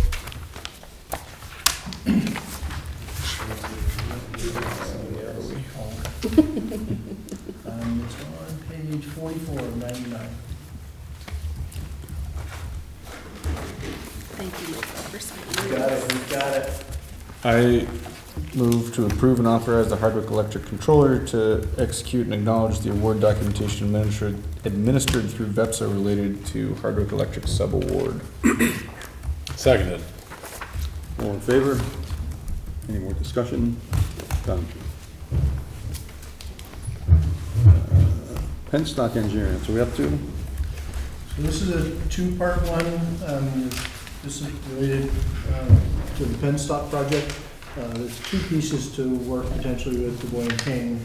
The first is to start the design project for the Penstock Engineering, which is $217,000. And in the process of getting that ready, it's become clear that there's a real mishmash of former surveys, and title is not clear. There's actually a new person who's bought some land down there that thinks he actually owns where we are. And so we need to get clarity on the survey down there, so that's $34,000. So what I've suggested, and there's a motion on page 52, is that you authorize me to enter the contract on the engineering as soon as we have satisfactory agreements in place with FEMA that the FEMA funding is real. Per past conversations, they're wanting to see a signal that we're taking this seriously, and I keep telling them, well, you haven't shown me the money yet, so no, I'm not taking it seriously until that. I have the contract ready, but, you know, so even you authorizing me without me doing anything with it, we'll let FEMA feel better that we're ready to move this forward. And then the second piece is, I think, either way, we just need to do this survey, which is 34. Not one motion does both of those things. If I can answer any questions, I know we've talked about all this a couple I of have a lot of times. questions about that contract. I'm sorry. No, it's great. I Just have on, not sent this contract yet to legal, by the way. okay, You just authorized me to do it when it's ready. But I'm happy to take notes on what your questions are. well, page 53. Yep. At the very bottom, penstock 1 says design for full replacement of both penstocks. He also talks about doing one penstock later on. Maybe it So should be, that's one of the dialogues I want to have with the engineer that I've not agreed to yet. I'm not sure if we actually need two ben stops. So that could modify. and it also, the They next, did the preliminary engineering with two because FEMA demands you show them replacement costs Right. as is. So they had to do the initial engineering with two because that's what's there. What I want to talk to them about is there used to be two generators. So isn't each of the two sufficient to run the one generator? And we'd save 30 to 40% of the total money, not 50, but you'd save something. right, if we only have one penstock, then the fee should be less too. Correct. Even on the next page, we're talking about the diver. which I think we should have just Opie do it, we used to do it anyway. But $5,000 a day seems like a lot of money to me. Divers are expensive, I can tell you. Because they bring a whole lot of safety equipment with them, and they have to meet every single, if we send Opie in, then we don't have to worry about whether he comes back up. But I see prices like this for diver inspections. Okay. It's not shocking to me. I can definitely push back on it, though. Yeah, I push back a little bit. Happy to. Page 55, again, under penstock, he talks about one and then he talks about two again. Yep. So Like I it said, really we gotta should get that clear. get that clarified. Yep. Then this is about contract things. Under the bid negotiation phase, he's doing a walkthrough of potential bidders. Do we have a fair amount of people to bid on this, or we're really stuck with one or two? There are a few potential bidders, including some local. I expect that Fairbanks will probably bid, and some of the local crane operators might decide to bid, or they may decide to join with the Fairbanks of the world that do a lot of this work. There's a few bidders that I think will be out there for sure, that I'm aware of. And if you go wider afield and bring people in from the long distance, then you'll get a lot more bids. For a $6 million project, you'll get some No, you'll bids get you people. wouldn't expect. Again, page 57, he's got construction phase work that he's doing, including site visits. Yep. And later on, he says under not included, which is next page, 56, item B2, not included construction administration. Yeah. We understand client will provide these services. So the previous page, part of what he's saying here Yep. is included into his description of construction services. And here he's saying he's not doing construction services, we're doing them. So Well, he should clearly identify what he expects us to be doing versus what he's I will doing. definitely clarify that with him, Yeah, because so we do not B2 have- and we E3. do not have structural engineers on staff to be inspecting, Yeah. nor certified welding. Right, but and he says he's gonna do it, but then he Yeah. says he's not gonna do Yeah, it. so I'll get that clarified for sure. Okay.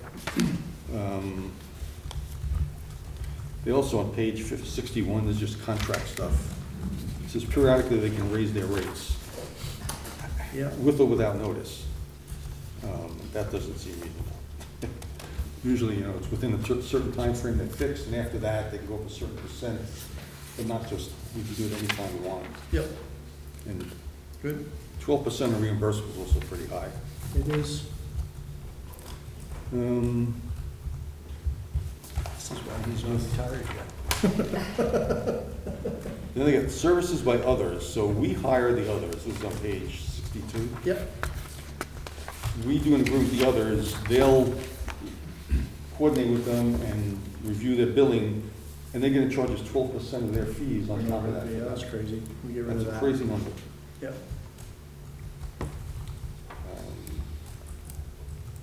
Again, same thing, design without construction phase services makes them not responsible for anything, yep, but they have construction services. So we want to just get that out. yep, absolutely. And the one about insurance is my favorite. Right there. Insurance, Yep, Page 63, top of 63. yeah, so they're saying, do we have a minimum insurance requirement we have for contractors? We'll have to check, but with federal funding, there will be a minimum that the federal government requires us to mandate of all participants, not just us. So we should ask for their COI before we sign this? Correct. But even on top of that, on the risk allocation, they're saying regardless of what their insurance is, the limitation is $50,000 on Yeah, their fee. that won't be in there at the So end. we just cross that whole thing out. Yeah. I've tried that with clients, doesn't really fly off. Sometimes they accept it. I think that was it for their contract, Okay. yeah. And this is all gonna go through legal review and all those things before it goes anywhere, but we also have to send it through that whole federal screening. Because FEMA's not gonna agree to reimburse this until it goes through the whole federal screen of all their, various, like Miles was talking about earlier, all of the requirements that they impose, right? So this has to go through FEMA review too. So these are contracts we're gonna sign with them, there's no more bidding of other people. We've had multiple proposals. They have been our system engineer for a very long time, our hydro engineer. And so, when I was here the first time, we've been working with a different engineer because D&K wasn't available to get us going with FEMA. And then when I departed, we went back to D&K, and they were brought under contract to do all of that preliminary engineering. Now that we've spent, I think it's 60 or 70,000 on phase one, it doesn't make a lot of sense to bring in a different No. engineer to try to get up to speed, because we're gonna pay 30 grand just to get them up to speed. But is the survey independent in terms of The that? survey type of work? could be independent, it's just, the reason I thought to go to them, because I would have liked to maybe keep that more local, is, at the end of the day, they're gonna be making representations on the FEMA, and I didn't want to give them an out to say, not it. If Yeah. there's an issue with boundary conditions, figure, if they're gonna be it, let's make them it, was my thinking on that. I think when we give them two, we should ask them for it this time. There you go. I mean, I'll Happens definitely all the ask time, for more, you know. I'll definitely do Give that. you both of them for, you know, give us 5% off. Yep. Good. All right. Others for anybody? Thank you, Michael. Finance report? Are You need you- a motion. If they're ready to do one, if they'd like, if they're okay doing one. What would the motion be? I did, it's on, it says before the contract. I'm going up. It's on This page packet was so 50. big. This is the most words ever in a I packet. I meant to know. say that. I was sitting at the printer and Karen was like, what are you doing? That's not true, Michael. Page I wish it were true. In a long time. Since Jake's been. Yeah. Then we had long one. Yeah, yeah. Pre-Jake. Yeah. It's on page 52.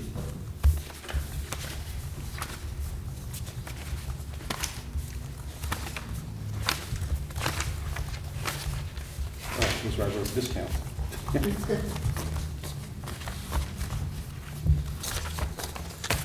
You want to authorize this without them making those changes to the contract? Well, you're telling me not to sign anything, both until we have the FEMA thing, and you could add until those changes to the contract are made. Okay. Or you can wait. Yeah. Either's fine. Just FEMA will be annoyed, but that's okay. They've waited 2 years to move the project forward, so, you know, we're trying to be responsive really to, our consultant who interfaces with FEMA for us is feeling a lot of heat from FEMA, and it's like saying, you guys need to show them that you're actually planning to move this project forward in some way. He actually wants us to just sign it and take the risk, and I was like, I'm not spending 200 grand when we don't have any surety that they're gonna approve the thing, you know? But I thought if I could get you to authorize me to sign it under certain conditions, then that demonstrates, you know, I'm gonna be pretty curmudgeonly about putting my name on it. Just want to see how we can change this.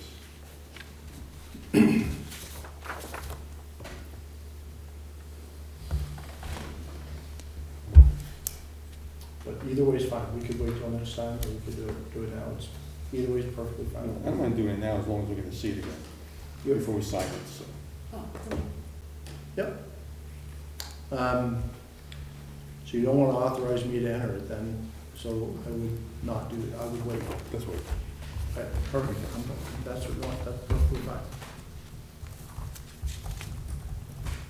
All right, finance Do you need report. us to split off, though, the survey? If you wanted to do that second sentence, to authorize the survey, we could at least get that going. Could that If we indicate to did that. FEMA? And we can at least try to show them, you know, that we're moving forward. We could try to sell that.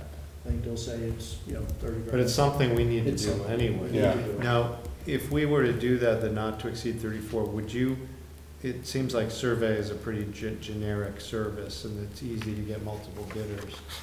Could you, that seems like a lot of surveying. Yep. Could you get, Can definitely go out to bid. I've also, when I've been trying to hire surveyors of late, I've been getting 6 and 8 and 10 month lag times. really? Yeah. Speaking from experience, obviously not commercial, but it, So that's the other piece of this, is Okay. trying to get somebody to perform. Yeah. So I, And I am a little nervous just because we've got a property owner questioning our, yeah, that makes me uncomfortable. Especially, you know, if we're spending money on a project that could be disrupted by, Correct. Yeah. yeah.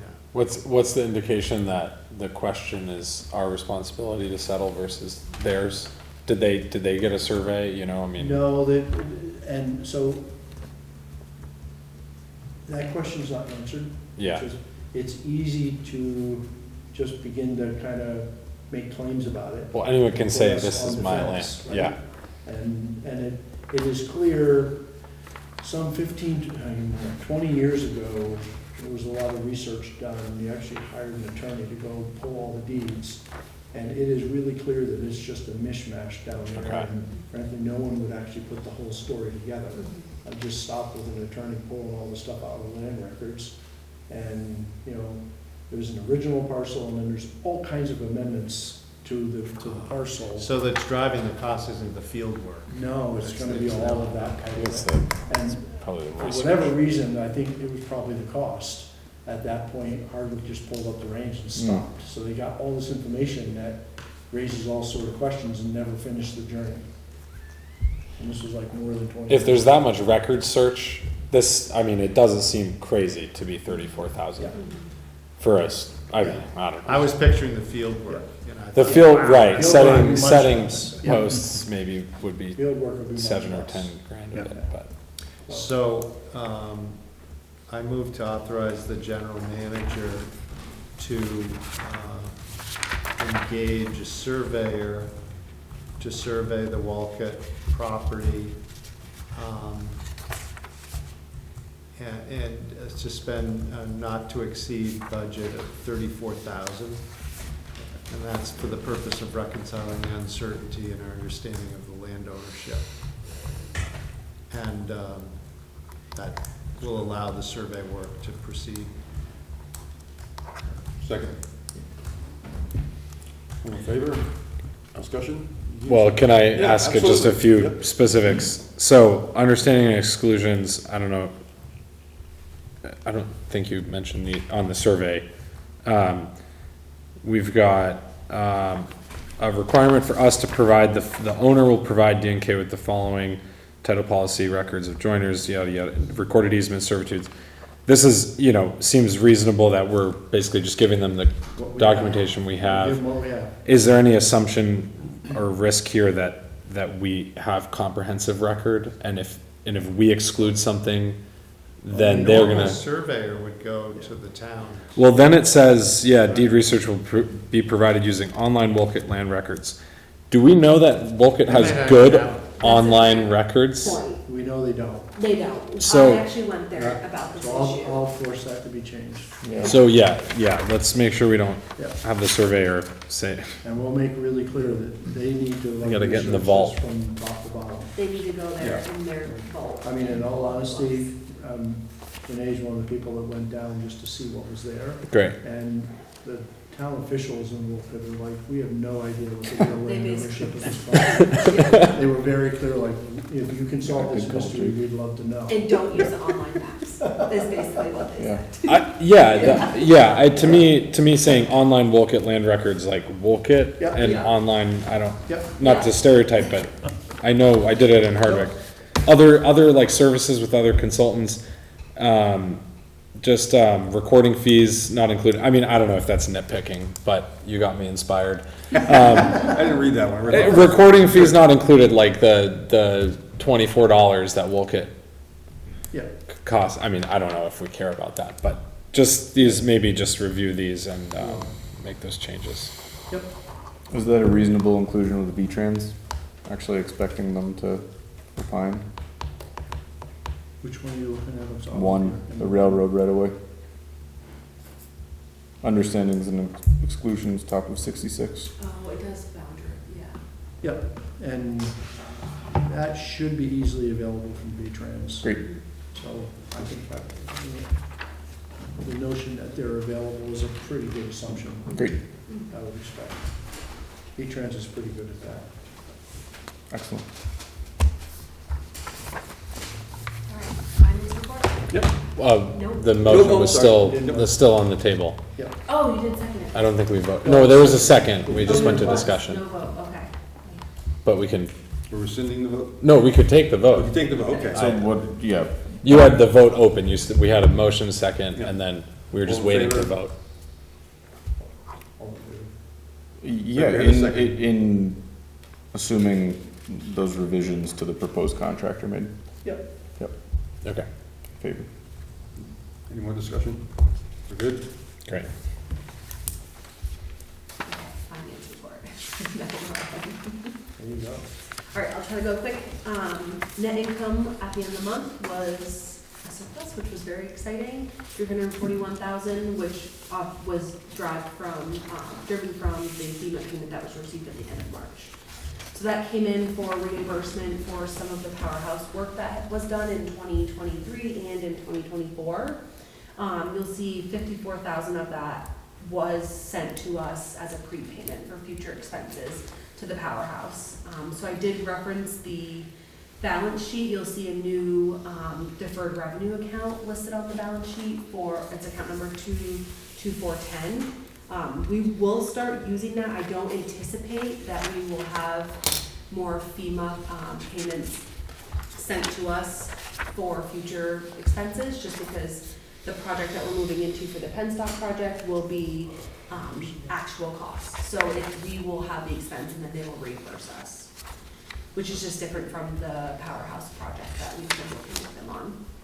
It's good to do this. We may have other grants in the future, and some entities just send you the check and, say, let us know when you're finished. And so it's better accounting treatment to treat it as a deferred revenue and reconcile it later. So I'm glad you're doing this.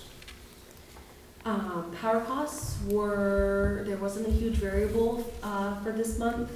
You'll notice that 441,000 was the March bill, which came in below targeted projections. As of May 21st, when I did this report, the outstanding payables to VEPSA was 474,000. A small portion of that is left over from our February power bill, which will hopefully be paid off tomorrow, but still within that 60-day window, so we're not past due for any outstanding VEPSA payable. That's great.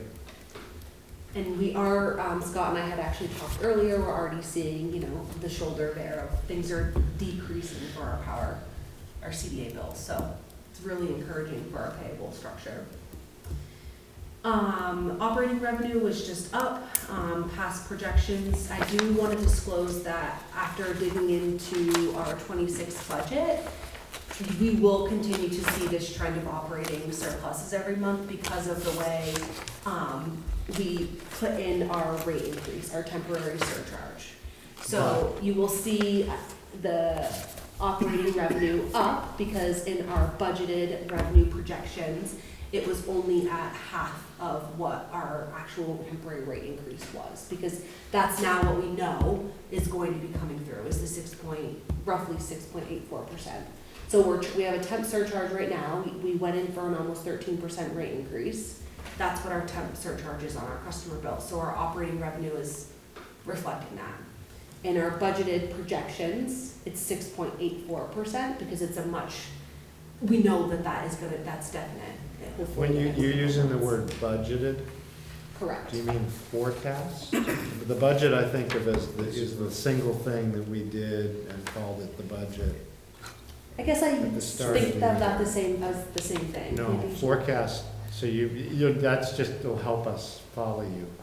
So when you're saying you've done a forecast for the rest of the year, it's something different than the budget. The budget is fixed. Well, no, Budget zero, but, No. so what we're actually collecting is the full rate case that we filed. Which is Correct. too much money. which is almost 13%. That's one number. Correct. The second number is what we're forecasting the rate case will come out to be, which is the 6 point whatever, 84%. correct? But we don't really know that yet. but Correct. That's what we think is Yes. gonna happen because the So Department there's a of, whole new the estimate. Department of Public Service has essentially Mhm. handshake with us that that's gonna be the joint recommendation to the PUC. That won't get approved for another couple months probably, just squaring up around maybe Well, worse. No, this is helpful, but what I was trying to say is that when you approve the 26 budget, which is the forecasted revenues, the projected revenues that will be coming into us. What was in that? So what we are comparing to budget to actuals for the month of March, the rate for that revenue projection is only at it's just shy of 7%. That's how VEPSA had created our projected revenues. Where they were being more conservative with what our revenue projections were going to be. You're saying VEPSA projected? What? No way. No. That's Okay. impossible. How did they? They accurately predicted that our rate case would get cut in half? No, we didn't do our actual budget work until, VEPSA's been working on this with me. So. The budget so was a there's temporary budget. 2 budgets, right? Right. So there's Yes. the budget you approved late last year, early this year, Okay. right? Which And had that one- 13 in it. No, it did not. 0, right? It, No, I had less. yes, 12 this and is where the change. problem is, yes. No, I think we thought about it, we weren't gonna get it. Throw And we it away. did the final budget, we said, let's call it half or something. Exactly. And so the one she's Exactly. working on now, So, she's using the new number with the department. Great. but Michael, the way that Michael is explaining this is correct. So when you are seeing this report and you're looking at our finance statements for the month of March, targeting against actual revenue and budgeted revenue, the forecasted amount, or the projected amount that we were gonna collect for the month of March, it's at half of what we're actually collecting, right? So our revenue is obviously looking Yeah, I like totally follow we're- you now. No, I'm fine. is, okay. Yeah. So I don't want you to look at this and think that this is going to be an ongoing trend. Right. And, Fall off a cliff. and We're as gonna- soon as in 2 months or When whatever we have Scott a new thinks, budget, you will we're gonna see have us to do the adjust. retroactive. Correct. Yes. We're gonna have we're gonna get crushed. Yeah, because you're gonna have a lot of months of a bill credit to Mhm. the calculation. So our nice cash balance now, It's gonna more than half of it's gonna go away. Yeah, I mean, the good news is that the conservative approach with our budget development of not putting the full 13% in for projected revenues has helped, right? We're not spending it essentially, it's not budgeted to be spent. When did we do that?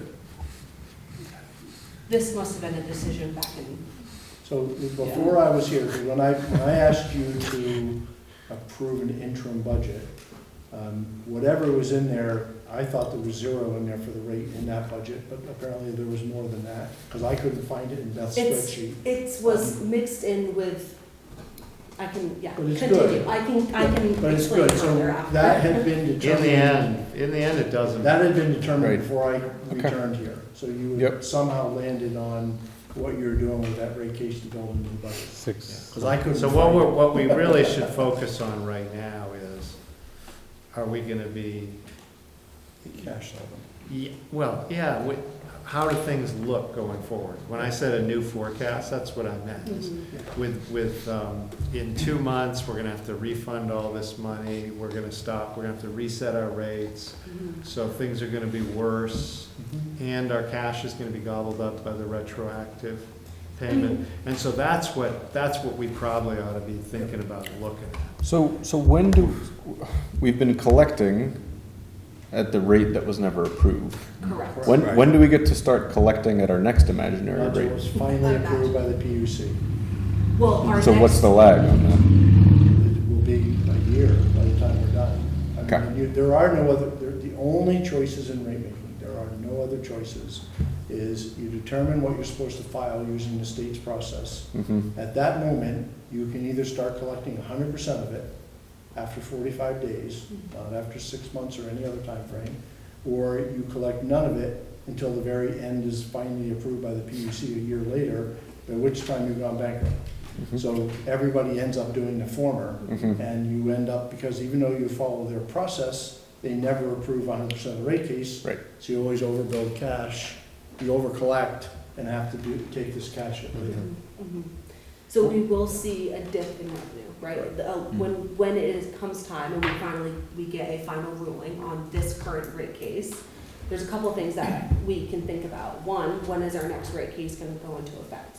You're talking about the imaginary rate, right? That could definitely help offset some of the credits that we will have to be issuing on consumer bills. And So the credits will that's- be paid pretty quick, right? Correct. They have to be paid within 45 days Oh, wow. of the actual, Something like that. yeah. There's a short period that you have to apply those bill credits. And I think taking the conservative approach of not budgeting revenue at the full 13% for several months out of the 2026 fiscal year was a smart move as well, right? But it certainly does not help our cash flow. And we don't have numbers for you tonight because we're so early in this process, but we know that with VEPSA, we're in line with VEPSA to start a rate case in August. We have no idea what those numbers are. You'll start seeing that in coming months. But we know, what we know, even today, we talked a lot about this. We know you're gonna have to have a rate case because it's got cut so much. So we just don't know the number yet. Is it possible to stop the increase now and just not charge it until we get the final? Once you charge it, you have to go all You have to go all the the way, way. unfortunately. Yeah. Makes no sense to anybody. But what I'm hearing is if the timing works, our new rate case, we can start charging our new rate case at the same time, maybe, that we're doing the refunds, which will Probably basically, be a little bit of a lag, but not much. but yeah. Yeah. It's kind of rough. Sorry, I just heard two different things. We can file a new rate case in August, we can start charging in August. 45 days 45 after days after. Great. we Okay. We file. probably won't Yep. file in August, that's when Renee will be working with VEPSA to put all the information Yep. together. That has to be done and complete and filed with the PUC, then the 45-day clock starts. So Okay, we're talking, maybe it's November by the Yep. time we Yeah. actually start collecting it. Whatever the number turns out to be. Yeah. Yeah, we don't know that yet. So it looks like it's gonna be lean, you know, this, as soon as this comes out, the second half of this year is gonna be, we're gonna be back in that touch and go. We're gonna, Definitely tighter. Yep. Well, yeah, and we still don't know where they're gonna land. I mean, we, for budgeting reasons, we put it in at half of what we were hoping for. Yep. But yeah, depending on when that is final, it could be next month. I don't think that that would happen, but within the next couple of months. So, but it could be, the refunds, I'm just doing math on the top of my head.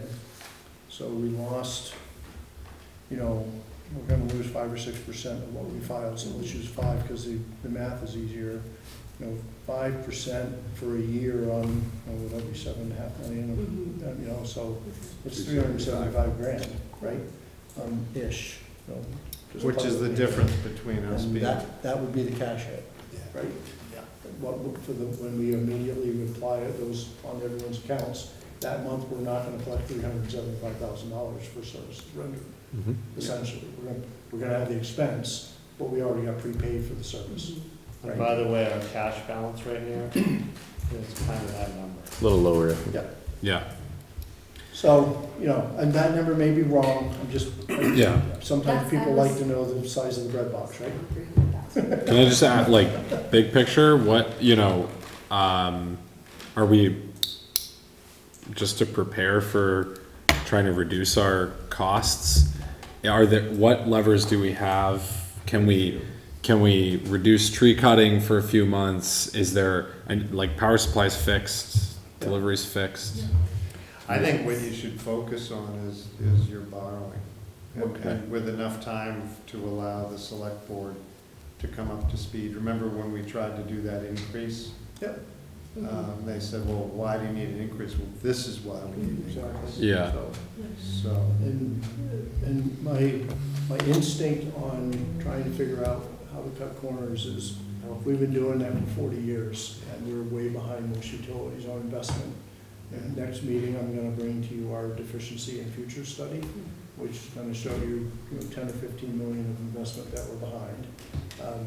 So whether it's tree cutting or reconductoring or rebuilding within 5 years, we gotta rebuild both. We gotta rebuild the entire Hardwick sub, and we gotta add a whole lot of voltage regulators to work it. And we gotta reconductor the entire transmission line in between the two in less than 5 years. So this is actually, it's the flip of what you wanna hear, but this next it's a reality. 10 years is gonna be a period of investment, not trying to figure out how to trim. Which is good for our, this is a She good, helps us in it many is, ways. it is. Okay. Yeah. So, but we're gonna dive into Yeah, the next meeting. thanks. but it's, Yeah, just had to It's ask. gonna be a challenge. And just, So would it be possible for the next meeting, this is good, I'm signing letters. But to come up with what you think the best options are for increased borrowing. yep, absolutely, Absolutely. absolutely. Part of the strategy's gotta be that. And our consolidated financing from earlier leaves us about 400,000 Yep. of borrowing capacity, It does. and that's the extent of our borrowing capacity right now? No, that's just the line of credit. That's just the immediate cash. What else do we have in play? Well, we can explore. Yeah, well, another piece to keep in mind is like, as we're starting to put this updated budget together, you know, typically we've been like most of the communities that pay-as-you-go capital price. The state doesn't like that, one, and two, it doesn't work for us right now. So we need to kind of drink the Kool-Aid Yep. and realize if we're gonna make capital investments, we should be starting to spread that over the right period of time. Yep. So she can depreciate it, which makes the state happy with us, that helps rate cases. There's a whole kind of system built around this need to finance. And so that takes some of the pressure off of the historic draw, at least for the first 10 years, off of the historic draw of resources. You know, most of the communities have always spent whatever's coming in dividends through Vermont Transco from all those investments we make. They tend to just feed that off and pay as they go on new capital investments. And that's been a great model for us. That is not the way forward anymore. Yeah, they're clear. I just want to add quickly, Jake, to your point about upcoming expenses. I think that once we do get the final determination from the state of what our rate increase is going to be approved at, we do have those conversations about what's coming in for payables this week that is easily avoidable. Maybe we don't do certain things for a couple of months, which is. But that's your last resort? Yes. And that's why Yes. you want to keep that clean and available, Yeah. because if you're having trouble getting the borrowing lined up, Yeah. the select board makes you jump through some hoops, Correct. you Yeah. know. Yep. Just don't pull that lever until it's truly an emergency. Yep, absolutely. The one that will help us a little bit on that front is most of our tree cutting this year, for other reasons, is going to be focused on completing the work for the fiber companies. It has not been complete, which means we have revenues to do that work. To pay Great. for the tree cutting. So we should have a one-time reduction in tree cutting costs Okay. this year that, you know, that was not anticipated. Great. Because of we needed to focus on getting that work done for them. Great. This is gonna be a really bad few years to be a commissioner, because Oh my gosh, Roger. rate increases are just gonna keep going up like this. It's gonna be hard, and by the way, you're gonna be in company with every single utility. Right. So So just- there's nothing unique about Hardwick except you're a little bit further behind on jumping on the investment train. Roger, we expect you for every public comment to Yeah. be here I will. as an angry ratepayer. Roger, I know you want to get out of here, but I wanted to just add, especially to give some background from the conversation earlier with Heather and Ken, in the confusion with the projected budgeted sales this year for 26, that the preliminary 2026 budget that you guys had looked at. So from what I can unravel, you guys had approved kilowatt sales Yep. at a board meeting that Beth had come up with. Yep. She then provided that, like Heather had said, to VEPSA Yep. to kind of build up. And a part of that, Beth did not do her own revenue projections to fill in the budget, right? VEPSA still did all of their work. They do, I still have to work with Steve to completely understand his methodology because it's insane. But then they spit back to us a massive budgeted revenue projection file. And to fill into our that budget. doesn't make sense to me. VEPSA is set up to do power supply. Yeah, Your revenue is a function of what you bill your customers. You got rates for all your different classes of customers. You Mhm. budgeted the kilowatt hours. mhm. It shouldn't be that hard a spreadsheet to translate your kilowatt hours into your revenue. Yeah, I hopefully. And you're in a better position to do it than VEPSA. So, yes, And they admitted it. They said they don't even, well, I think the idea, and you can correct me if I'm going off kilter here, but I think the idea is for Heather's team to do the power supply portion first. supply, yes. Correct. And Now, why would that's- that be first? Why wouldn't you start with how many kilowatt hours do our customers need?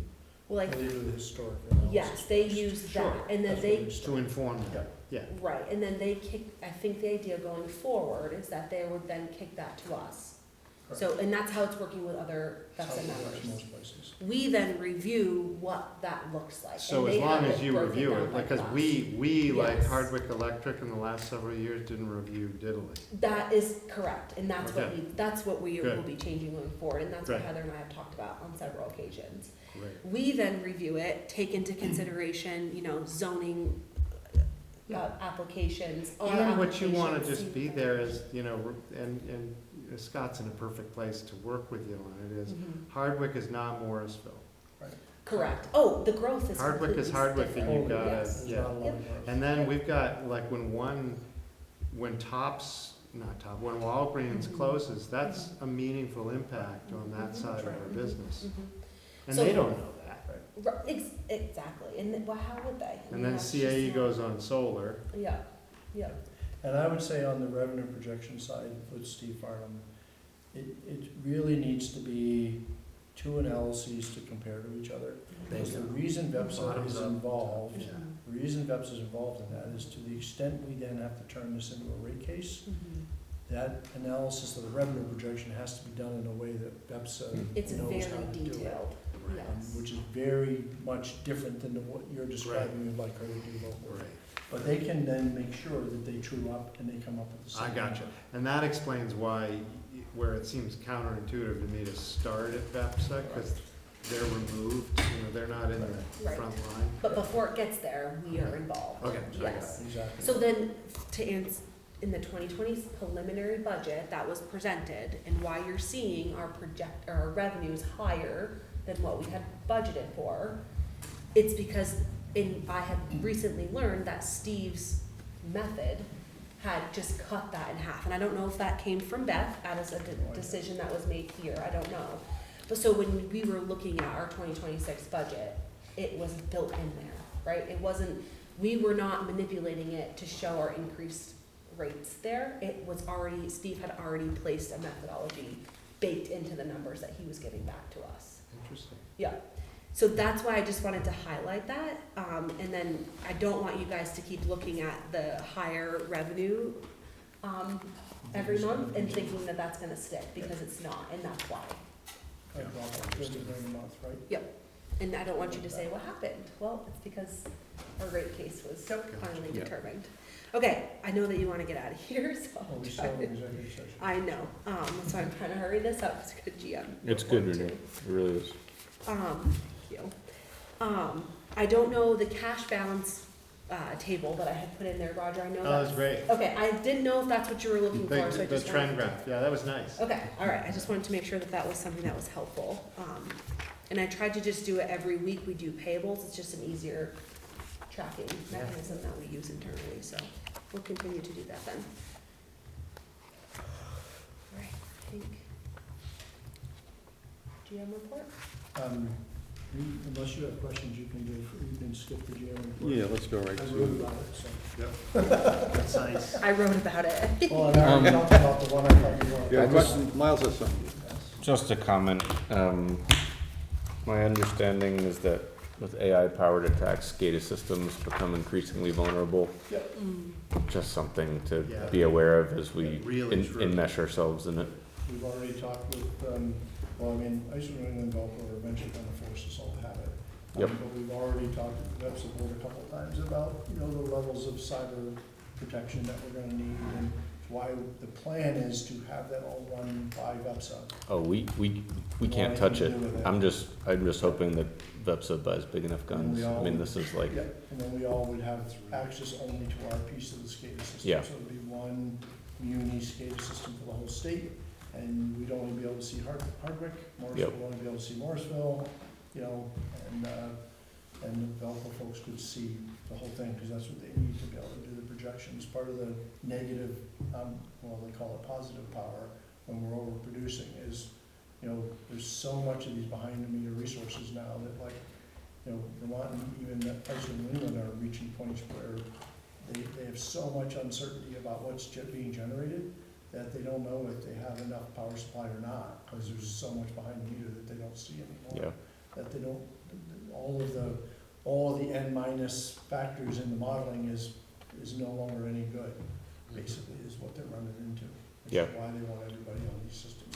yes, yes, and yes. And I have no idea what the actuaries think at this point, but I don't know if we need to be getting with the select board or Vermont League of Cities and Towns and just thinking about the insurance side of it as we get more into it.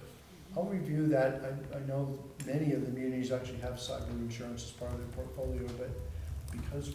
I would imagine it's different for utility. I don't know what it is, Well, but it's like, we use some different insurances here than most of the communities, but I know we do some stuff through NRECA and we do some through BEPS, and I don't think we're a permanent message. let's That's change a that. great- Every, that's a great- every time we do something different than most other people, it comes back to bite us, so. So, but we haven't even talked about that in her Yeah. time here yet. It's been on my list, but I've been trying to not, she can be kind of obsessive about, wanting to ramp Oh, Ashley and stop not it. have a life. So I've been trying to feed her so she doesn't Yep. burn out and quit in 6 months.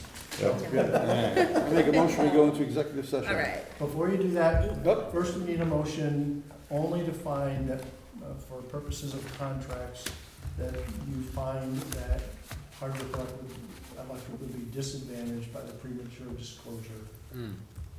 So I just said, if somebody wants to say anything like that, it'd be fine. I mean, Relative to an executive session? yeah.